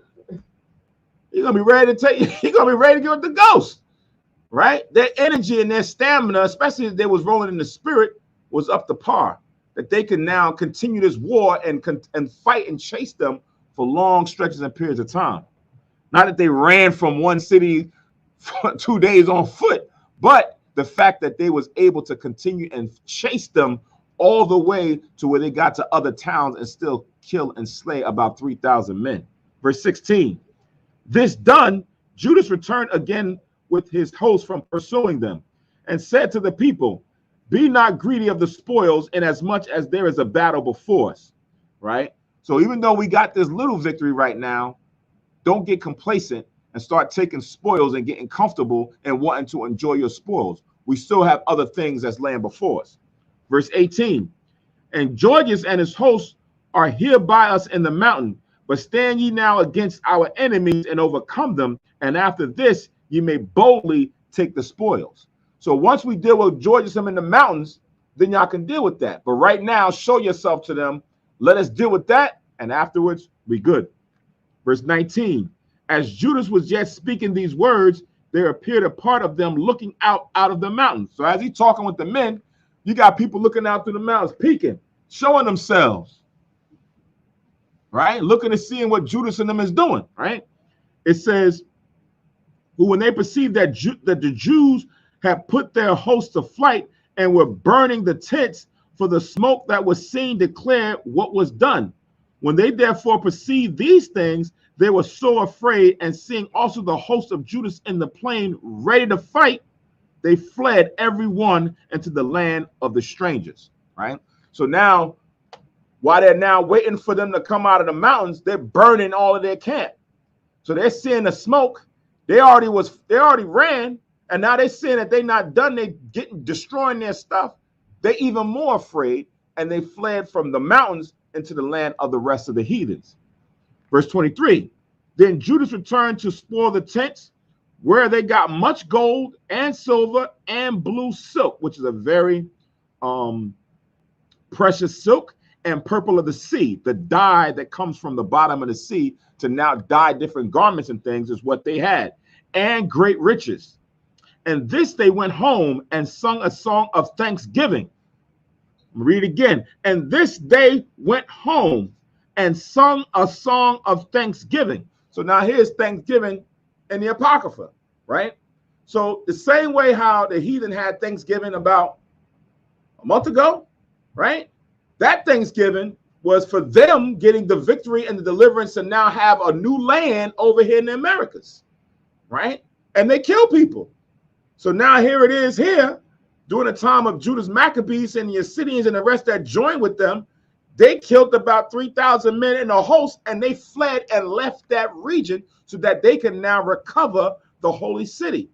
And when that happened, after slaughtering these men, they had a Thanksgiving, right? To thank the Most High for delivering them into their hands and to recover the city, right? So this is real Thanksgiving. So the rededication of the altar, the Feast of Chaanakah, is like our Thanksgiving for the Most High delivering the nations into our hands and us recovering the city. So it says, and praise the Lord in heaven, because it is good, because his mercy endureth forever, right? This is what Pequod was reading this past Sabbath service in Psalms 136. The Most High's mercy endures forever for the nation of Israel. The Lord says that he has respect unto Israel. He's always going to have mercy unto us. He's always going to have grace unto us, not to everybody. Verse 25, thus Israel had a great deliverance that day. Now, all the strangers that had escaped came and told Esaias what had happened, who, when he had heard thereof, he was confounded and discouraged, because neither such things as he were done unto Israel, nor such things as the king commanded him were come to pass. So he was given the task to do, and nothing transpired. So now he's confused. How can this little country, these little people over here, cause this much mischief? I said Dominies, I said Georgius, I said Nicanor. What happened? Why didn't they take this man down? So now he got to re-strategize. Verse 28, the next year, therefore, following Esaias gathered together 70,000 choice men of foot and 5,000 horsemen, that he might subdue them, right? So he waited until after the mean season, right? The mean season is the winter season. So once that's done, the new year comes in. So now when the new year comes in the spring season, he recouped, right? He got more forces. He got more men to come and fight this war. Verse 29, so they came into Idumea and pitched their tents into Bethsarah, and Judas met them with 10,000 men, right? So they came into Idumea, which is the southernmost region compared to where Israel is. Southeast from where Israel is where Idumea, or the land of Edom, is. That's where now Judas and the men are coming to meet them. Verse 30, and when he saw the mighty army, he prayed and said, blessed art thou, O Savior of Israel, who didst quell the violence of the mighty men by the hand of thy servant David, and gavest the host of strangers into the hands of Jonathan, the son of Saul, and his armor bearer, right? So you always want to go back and remember the days of old, our forefathers, and how the Most High delivered them to inspire, exhort yourself as well as the people in order to now overcome the battle at hand. Verse 31. Shut up this army in the hand of thy people, and let them be confounded in their power and horsemen. Make them to be of no courage, and cause the boldness of their strength to fall away, and let them quake at their destruction. Cast them down with the sword of them that love thee, and let all those that know thy name praise thee with thanksgiving, right? So that was the prayer that Judas and the men did at that time for the Lord to put his spirit on them so that they can now go and take down the heathen. Verse 34. So they joined battle, and there were slain of the host of Lysias about 5,000 men. Even before them were they slain. So Lysias, it said that he came out with 70,000 men, which is 60,000 men. Right off the rip, 5,000 of them were slain, right? And then, of course, they're going to run. Verse 35, now when Lysias saw his army put to flight, and the manliness of Judas' soldiers, and how they were ready either to live or die valiantly, he went into Antiochia and gathered together a company of strangers. And having made his army greater than it was, he purposed to come into Judea. So again, when you conquer a people, you're going to let them live. They're going to pay you tribute. They're going to pay you taxes. They're going to give you victuals, right? They're now also going to follow your policies, but now also you're going to take of them to be your soldiers or your army. So they didn't think that they was going to need a large amount of people to go fight against Judas. But as time goes on, the number keeps increasing and increasing and increasing. Now he has to go into another region in Antiochia and get men from over there to now build up the army even bigger to come fight against Judas. It says in verse 36, then said Judas and his brethren, behold, our enemies are discomfited. Let us go up to cleanse and to dedicate the sanctuary. So at this time where he now has to go recoup and get more forces to come fight, Judas said, well, let's take this time. This is a wise time while we're here to go into the sanctuary of the Most High, the temple of the Lord, and cleanse it, rededicate it back to the Lord. It says now, verse 37, upon this, all hosts assembled themselves together and went up into Mount Sion.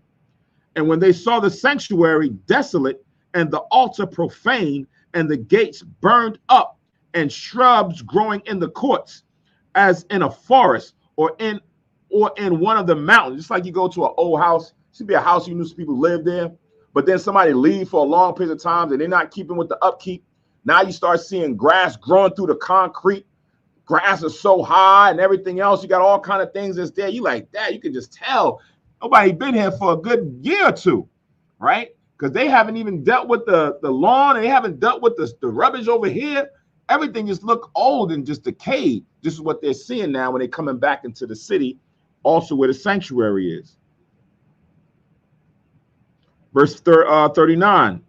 Then rent their clothes and made great lamentation and cast ashes upon their heads and fell down flat to the ground upon their faces and blew an alarm with the trumpets and cried toward heaven, right? So now this is going into what Yakazak and Gabar was talking about a little earlier, that sometimes when you now blowing the ram's horn, it's a solemn occasion, right? Now they are assembling the people to come and now deal with this matter at hand, to come and cleanse the city.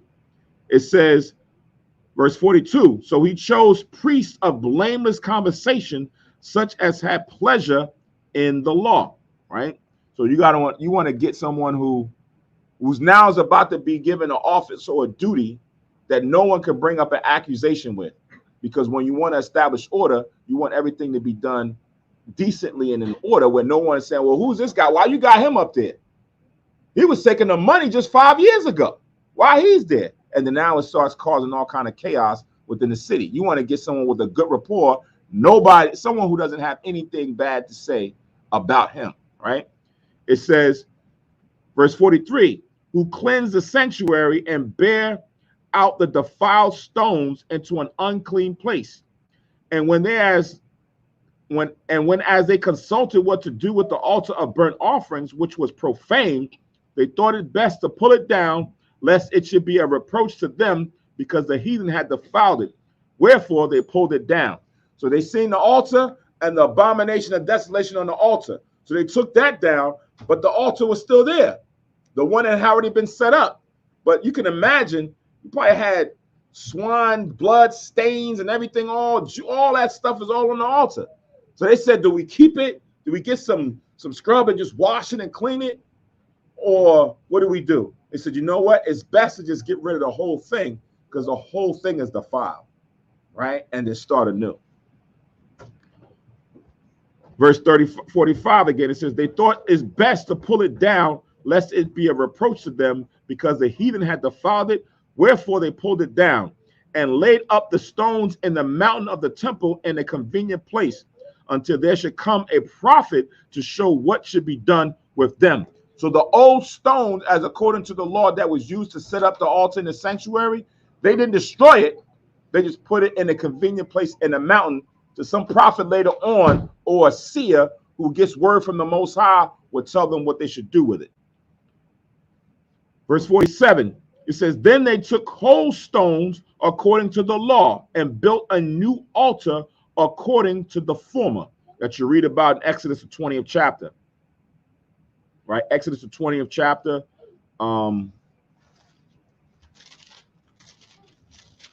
That goes into these stones.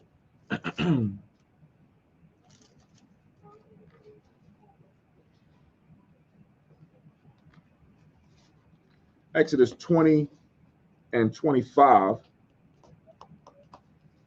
And also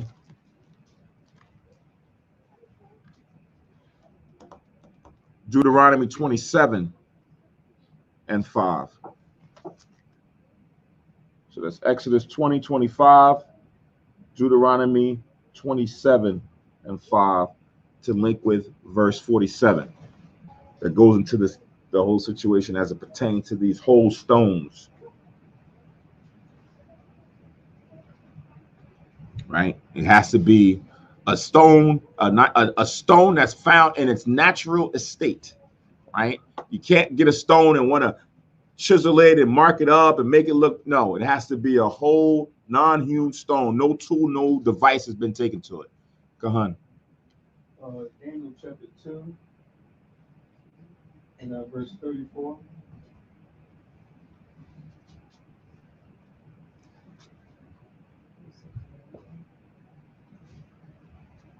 Daniel also, 2. Daniel 2 and 34. And also verse 45. And verse 45. Daniel 2 and 34. Con. And then you said Daniel 2 and what else? 45. 34. At the link up with the 42nd. 27. Because that vision that Daniel had was done without hands, the broken statue. It was made without hands. So it's once you understand the law, that's going to go over your head. Con. That's just one of those examples of needing to know the law, right? Needing to know the law in order to understand the New Testament and even certain prophecies, right? It's very difficult to understand the prophecies without knowing or having knowledge of the law. So back in First Maccabees 4, we at verse 48 now. It says, and made up the sanctuary and the things that were within the temple and hollowed the courts. They made also new holy vessels. And into the temple they brought the candlestick with the menorah and the altar of burnt offerings and of incense and the table. And upon the altar they burnt incense, and the lamps that were upon the candlestick they lighted, that they might give light in the temple, right? So it says they brought back in the candlestick. When it says they brought back in the candlestick, the original menorah that was established in the law, which had the 7 branches, that's what they brought back in. Not this 9 candlestick stuff that you see today, right? They say that they brought in the 9 candlestick was because, you know, when they came back in, they only had enough oil to burn just for 1 candle, but it lasted how long? Like 8-9 days. So they went and changed the menorah. Like, what priest would go and say that what the Most High gave us, that the Lord told Moses and Aaron to do, we're going to change that. Let's just say that did happen. Let's just humor somebody and say that happened. They had enough oil for one candlestick. They put it there, and they said, "Dad, it's gonna burn out." And they come in the next day, and it's still lit. You're like, "Yo, the Most High, all broccoli Yahweh, right?" And they come in the next day, and it's still lit. The next day, it's still lit. Okay, let's say it go 8, 9, 10, 12 days.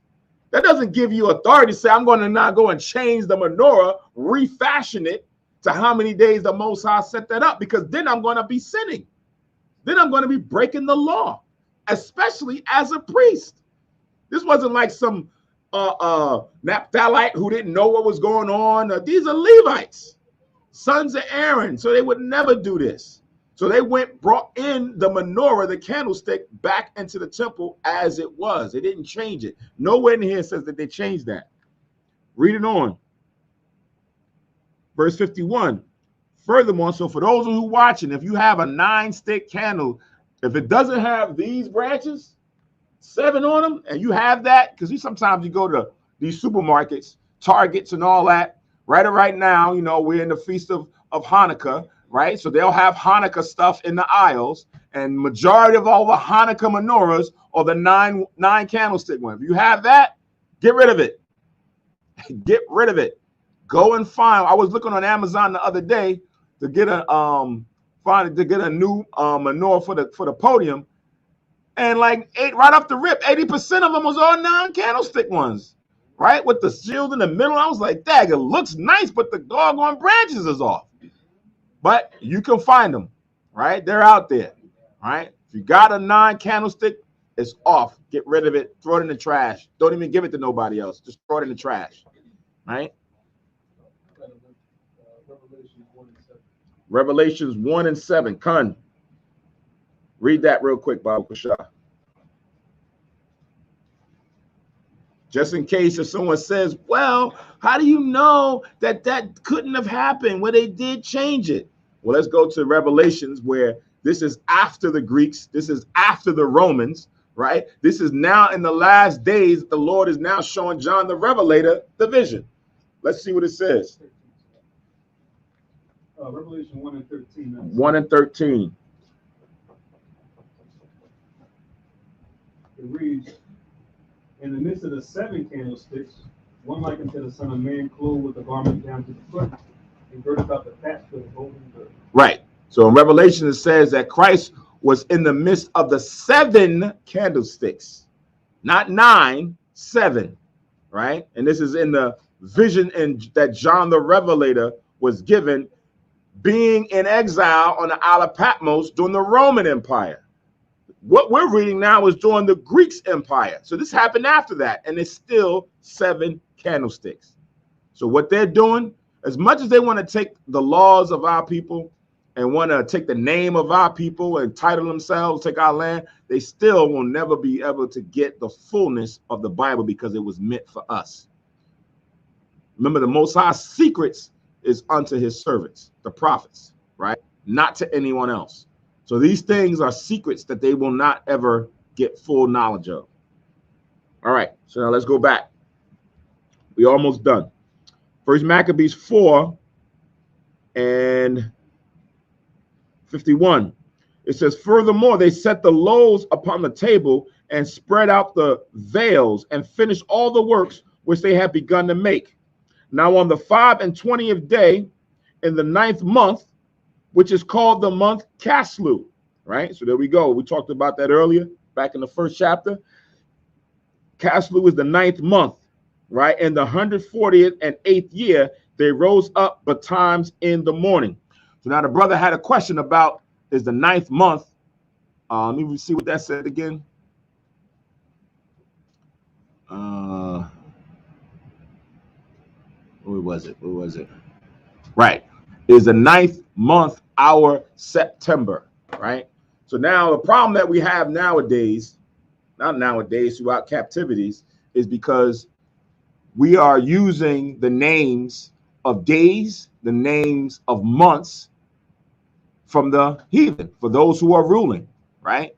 These names come in throughout each empire, whether it be the Babylonian, whether it be the Assyrian, the Greeks, everyone has their own names for the months, right? But now when you look at the names of the calendar, and it's kind of fitting that we're talking about this now, because we're about to come into the so-called new year. We say so-called because it's really not the new year. When you look at how Esau named their months, right? We always usually bring this out, and we bring this out again soon coming up this weekend. When you look at the names of the months, Sept means 7, right? Sept means 7. So September should be the 7th month. October, Oct means 8. So October, which according to our calendar is the 10th month, it really should be the 8th month, right? Then you go into November, which should be the 9th month. But right now it's the 11th month. And then you get into December, right? Which when you look based on their definition, dec or deca means 10, right? A decimal is to the 10th power. December should be the 10th month, but it is now the 12th month. So if you align the months according to the names of the months, then you would now come back and say, well, the ending of the year should be somewhere in the end of February or in March, right? According to season. We don't just go by months and days, we go by seasons. So the actual last month should be somewhere in March. Winter should be ending somewhere in March, roughly. And then the first month goes into the spring season, right? So what is that scripture in Daniel's? Somebody get that in scripture in Daniel's where you may think to change times and laws.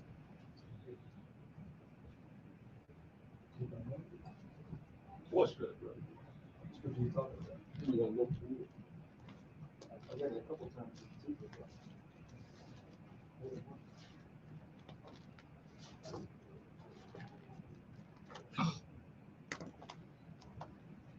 Because now what happens is you have this thing where, when we was growing up, they used to say April Fools, right? There's this fun thing that everybody would talk about April Fools where you're trying to make jokes and you're trying to trick everybody and you're trying to say, oh, look over there. Oh, April Fools. Now it's just fun and games. But back in the day, it was associated with the calendar, because now when they changed the calendar, Now, folks who was keeping the new year in the spring season around March, April, now they were being told that it's now changed to January or in the winter season. So now when you were keeping it there, you were looked at as a fool because it's changed. Why are you still following the old way of doing things? We now following the new. And then over time, just like Christmas, right? Christmas had a different origin or a different meaning in the past from what it is now. Trees and mistletoes and Yule logs, all that had nothing to do with Christ. It had to do with pagan worship. But now it's made fun. Get the kiss, put the thing over. You sit behind the fire, drinking your eggnog, and the log is burning, right? You got your gifts under the tree. All of it took a different meaning. Same thing with the calendar. You got that verse? Yes. It's the book of Daniel, chapter 7, and verse 25.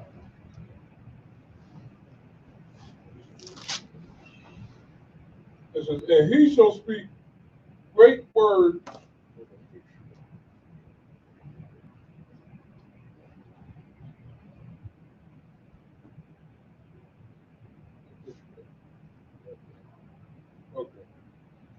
Okay, and he shall speak great words against the Most High, and shall wear out the saints of the Most High, and think to change times and laws, and they shall be given into his hand until a time and times and the dividing of time. Right.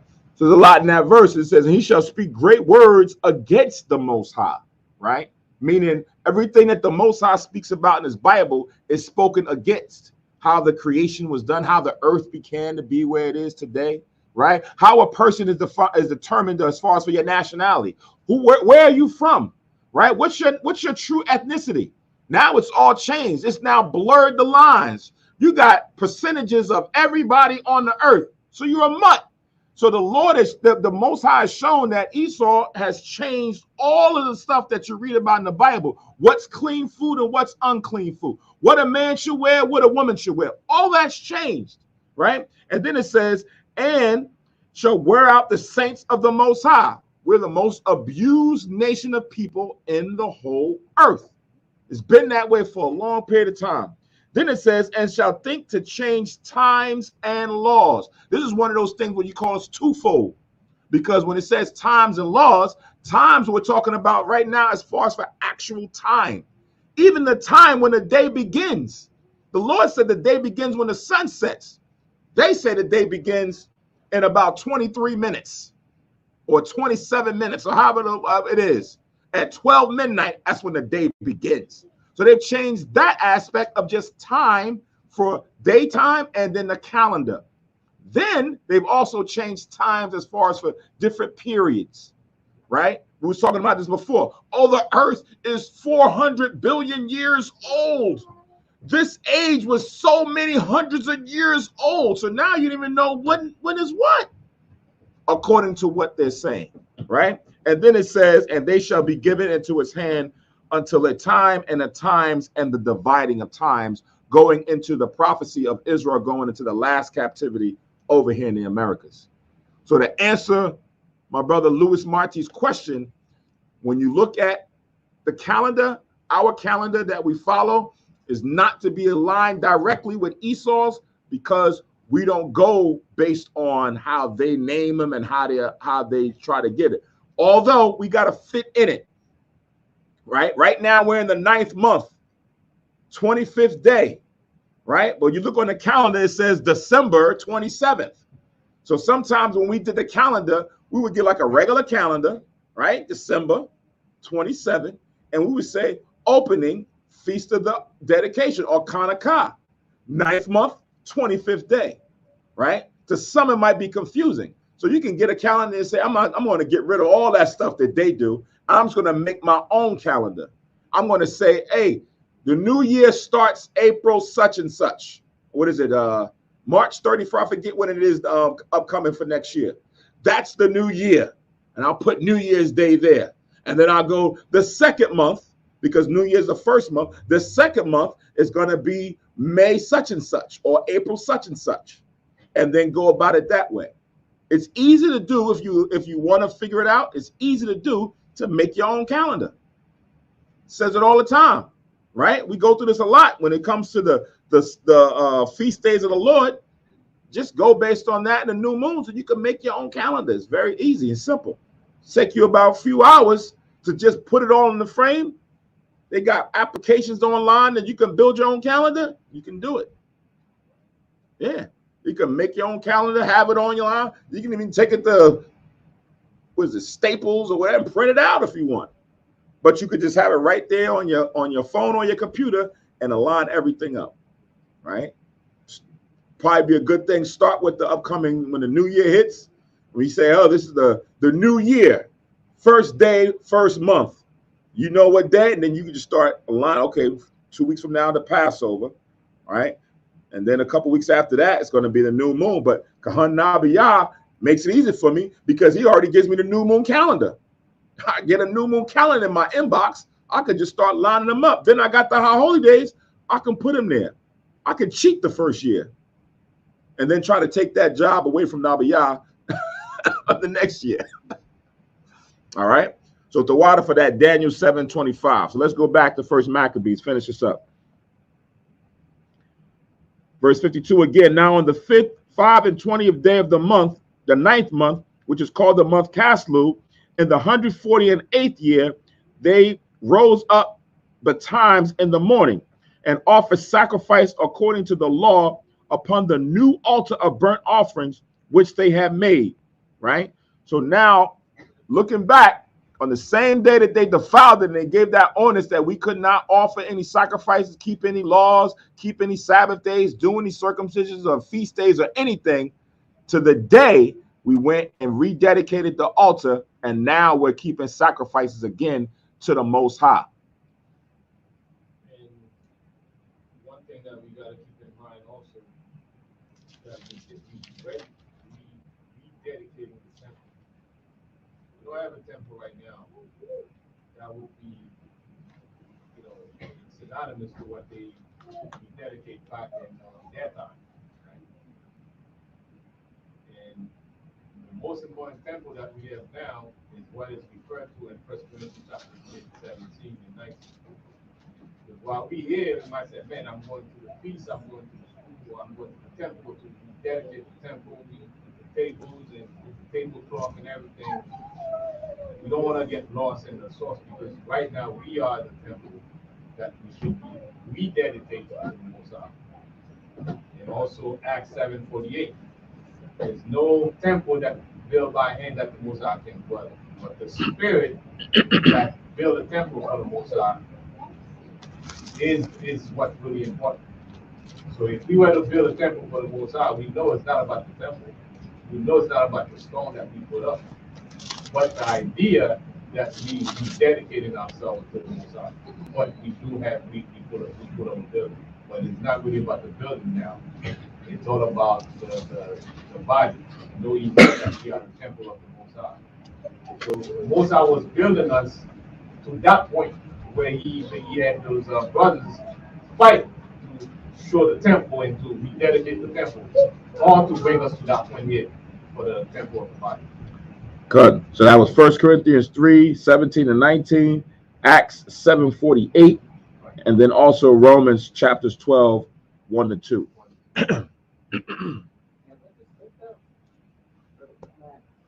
This links up with verse we just read, verse 53, as far as to offer sacrifices according to the law, and just going into the aspect of we don't have a physical temple, but it's spiritually within us now.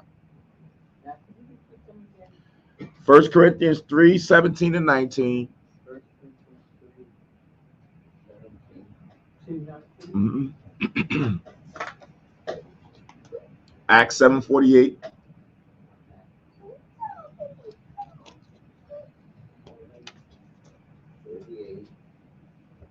Romans 12, 1 to 2.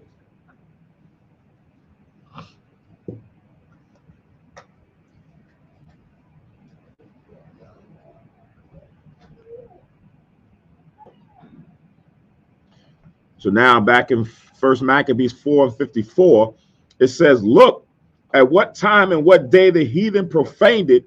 Even in that was it dedicated, Chaanakah, with songs and citherns and harps and symbols, right? So the same day that they defiled it, the same day we dedicated it again to the Most High. Now, the reason why it says dedicated, it was rededicated, because remember, starting from the time of King Solomon, when King Solomon first created the temple, he dedicated it to the Most High. We didn't have a holy day then, but it was dedicated. So now we've been maintaining the temple ever since that Solomon did what he did. So now after the heathen came in and defiled it and desecrated it, again, it's being rededicated back to the Most High. But dedication is the Hebrew word for Chaanakah. The English word, you'll see it saying Hanukkah, drop off the CH. If you know history and you know how Esau is or Amalek is, they have a hard time with other languages and things, so they start messing with words. We was talking about this before with being over in, especially American, being over in Europe. When you hear the city Munich, it's not the real name of Munich. It's München, but they couldn't pronounce it when they went over there, so they changed the name to what fit them, right? So it's the same thing where in the Hebrew it's Chaanakah, but in English they just say make it easier to pronounce Hanukkah. Okay? It sounds smoother, Hanukkah. When you put the I can't do that. So I gotta clear my throat, right? But that's what the word Chaanakah means, dedication, right? Verse 55. Then all the people fell upon their faces, worshiping and praising the power of heaven, who had given them good success, right? Remember, that was one of the things that the Most High always wanted us to do, is to never forget him.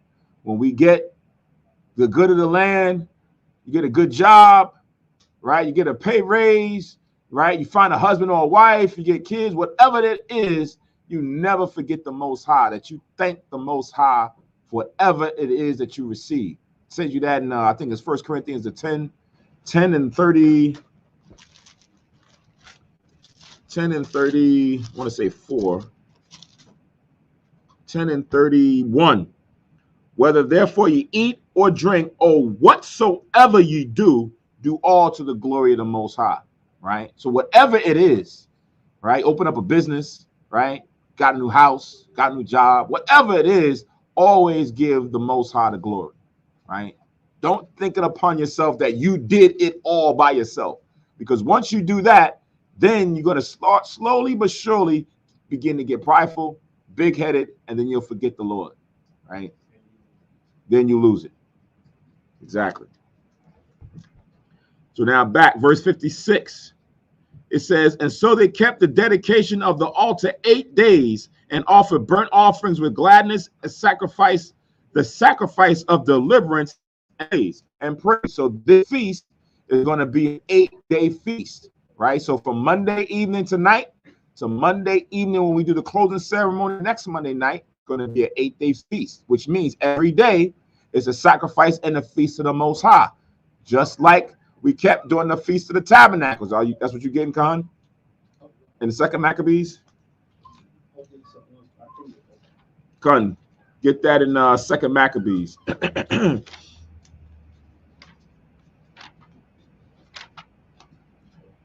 Second Maccabees chapter 10.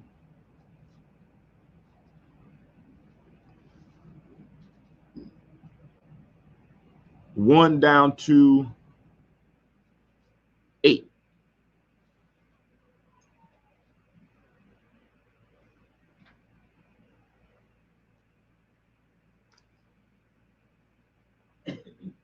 Okay, so it says, now Maccabeus and his company, the Lord guiding them, recovered the temple and the city.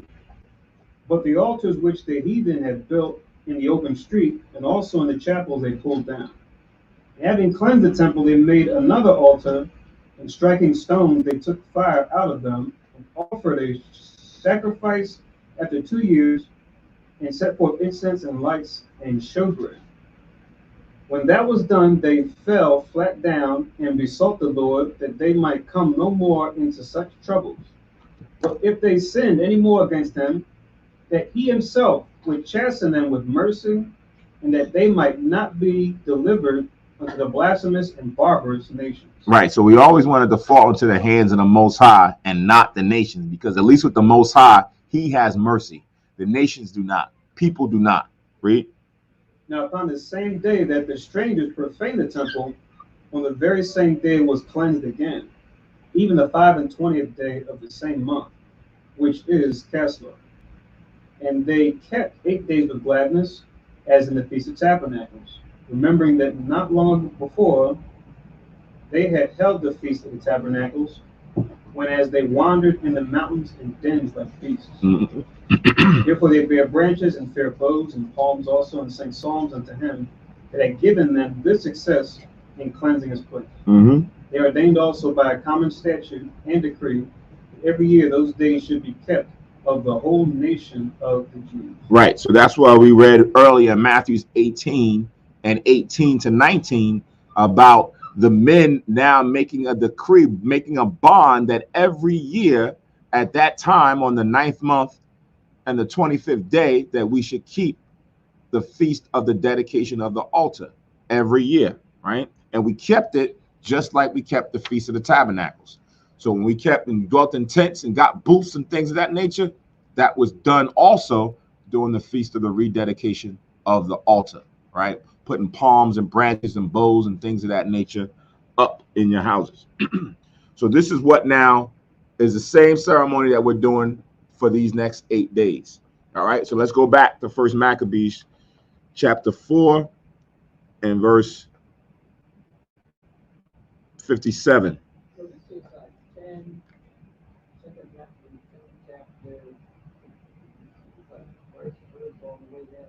8.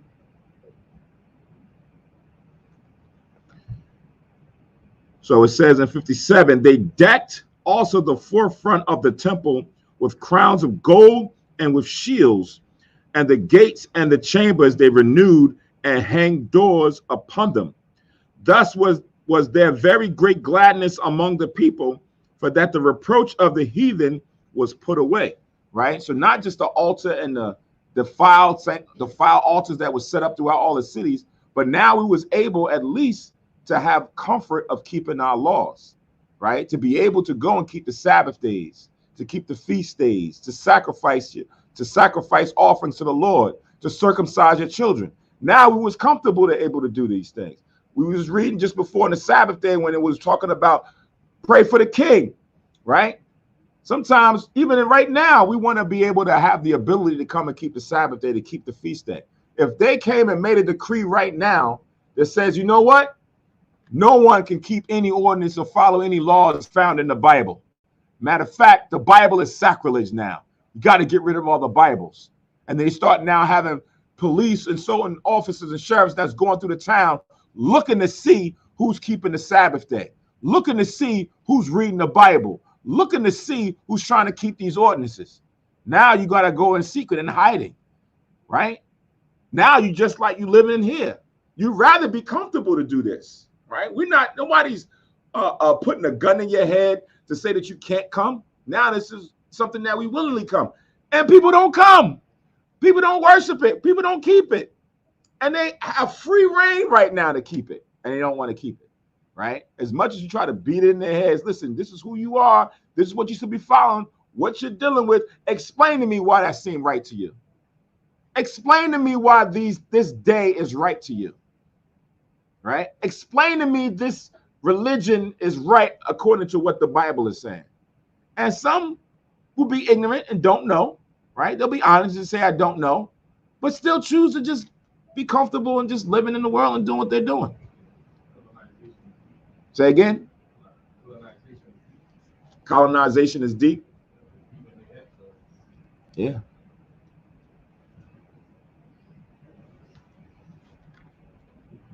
It says, thus was there a very great gladness among the people, for that the reproach of the heathen was put away.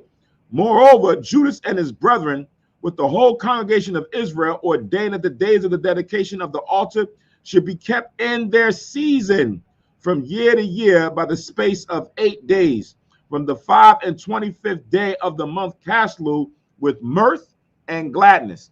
So the feast of the dedication has to be kept in the winter, because that's what it just said. has to be kept in this season. So feast day is just not about month and day, but the month and day has to align with season. Passover has to be in the spring season. Feast of the First Fruits has to be in the summer. Feast of Tabernacles has to be in the fall. Dedication of Chaanakah has to be in the winter, because that's when they kept it, in the winter. Can't keep it in the fall. That's not when they kept it. That's not what they ordained, right? Verse 60. At that time also they builded up the Mount Zion with high walls and strong towers round about, lest the Gentiles should come and tread it down as they had done before. So they didn't lax. They didn't get comfortable. While they were keeping the rededication and having mirth and joy and gladness, they went and built up strongholds, built walls, and make sure everything was fortified, unless Lysias and them was going to come back and try to get the upper hand again. Verse 61, and they set there a garrison to keep it and fortify Bethsura to preserve it, that the people might have a defense against Idumea. Idumea is Esau. Esau is Edom, right? Edom is the Greeks, the Romans, the Russians, all of these same people. There's different titles, right?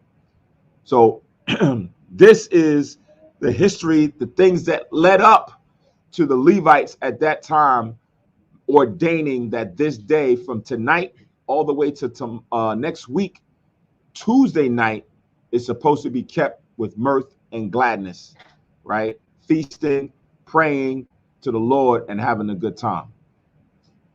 All right. So before I close out, anybody has any other comments or scriptures they want to bring out?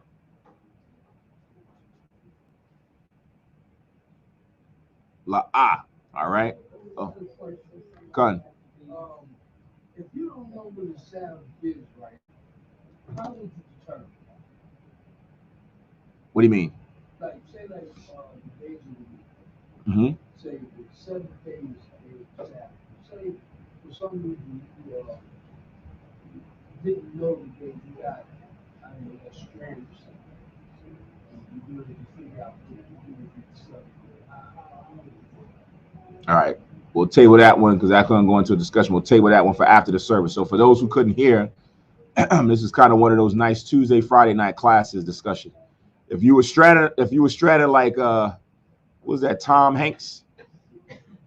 Castaway. If you stranded on a deserted island and you just woke up and then you didn't know what time of day it was, what day of the week it was, how would you know what day it is and when the Sabbath day is in order to keep a 7th-day Sabbath, right? Which would then also go into how to keep our holy days and things of that nature. All right. So I said in lieu of time, we're going to table that one for either after the service. We do it here, but probably be best to bring it up to a class, a Tuesday or Friday night class discussion as well, so that others can hear it too. All right. With that, we're going to say again, happy Feast of the Dedication, Most High's will, for those who stayed up, listened in, watched online. Hopefully you're able to follow along. Remember, as always, anything that you missed, anything that was confusing, write it down, bring it to the class tomorrow night, right? Tomorrow night is still going to be a Tuesday night class. We're still going to have the Friday night class. Subsequently, this Sabbath day at evening, right, will be the new moon. Right, this Sabbath day at evening will be the new moon. So Saturday night we will be keeping a new moon service. So this is a feast week that has a holy day within a holy day week. All right, so keep that in mind. But again, every day this week is going to be a feast day, which means on the Sabbath day, Friday sundown to Saturday sundown, you can cook in honor of the high holy day. All right. So with that, again, I say Ashar, Chaanakah, happy Feast of the Dedication, Most High's will. Everyone was filled with the Spirit. We're going to give always all praise, honor, and glory to the Most High, Yahweh Shah, for giving us the ability and opportunity to be present, to worship, and keep this feast, whether you're here physically or if you're at home, if you're logged in and watching online. Lord's will, everyone is in good spirits and is able to stay in tune and keep this feast for the week. All right, so with that, I'll say Shalom. And stay tuned for the closing prayers. Somebody get the plans, Baba Kusha.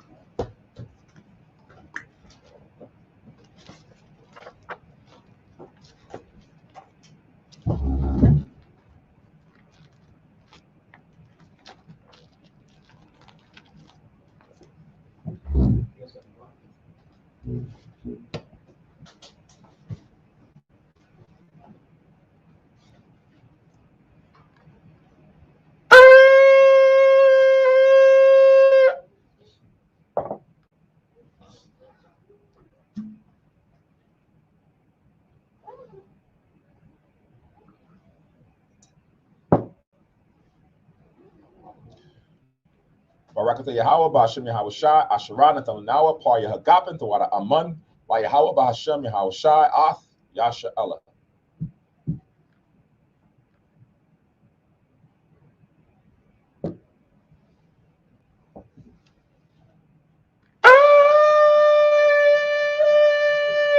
I might up upon you on Jerusalem, stand and face Jerusalem.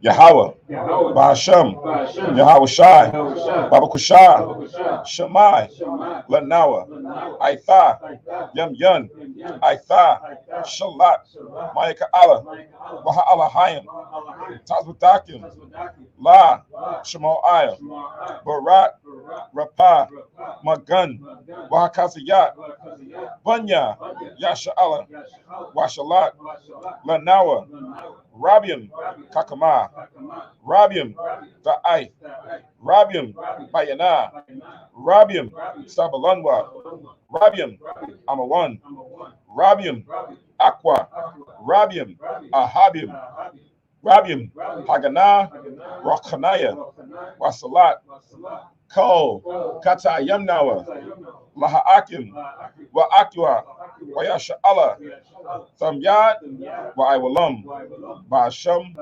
Yahawashai, the water, Amun. English translation, Most High, in the name of Christ, please listen to us now, right now.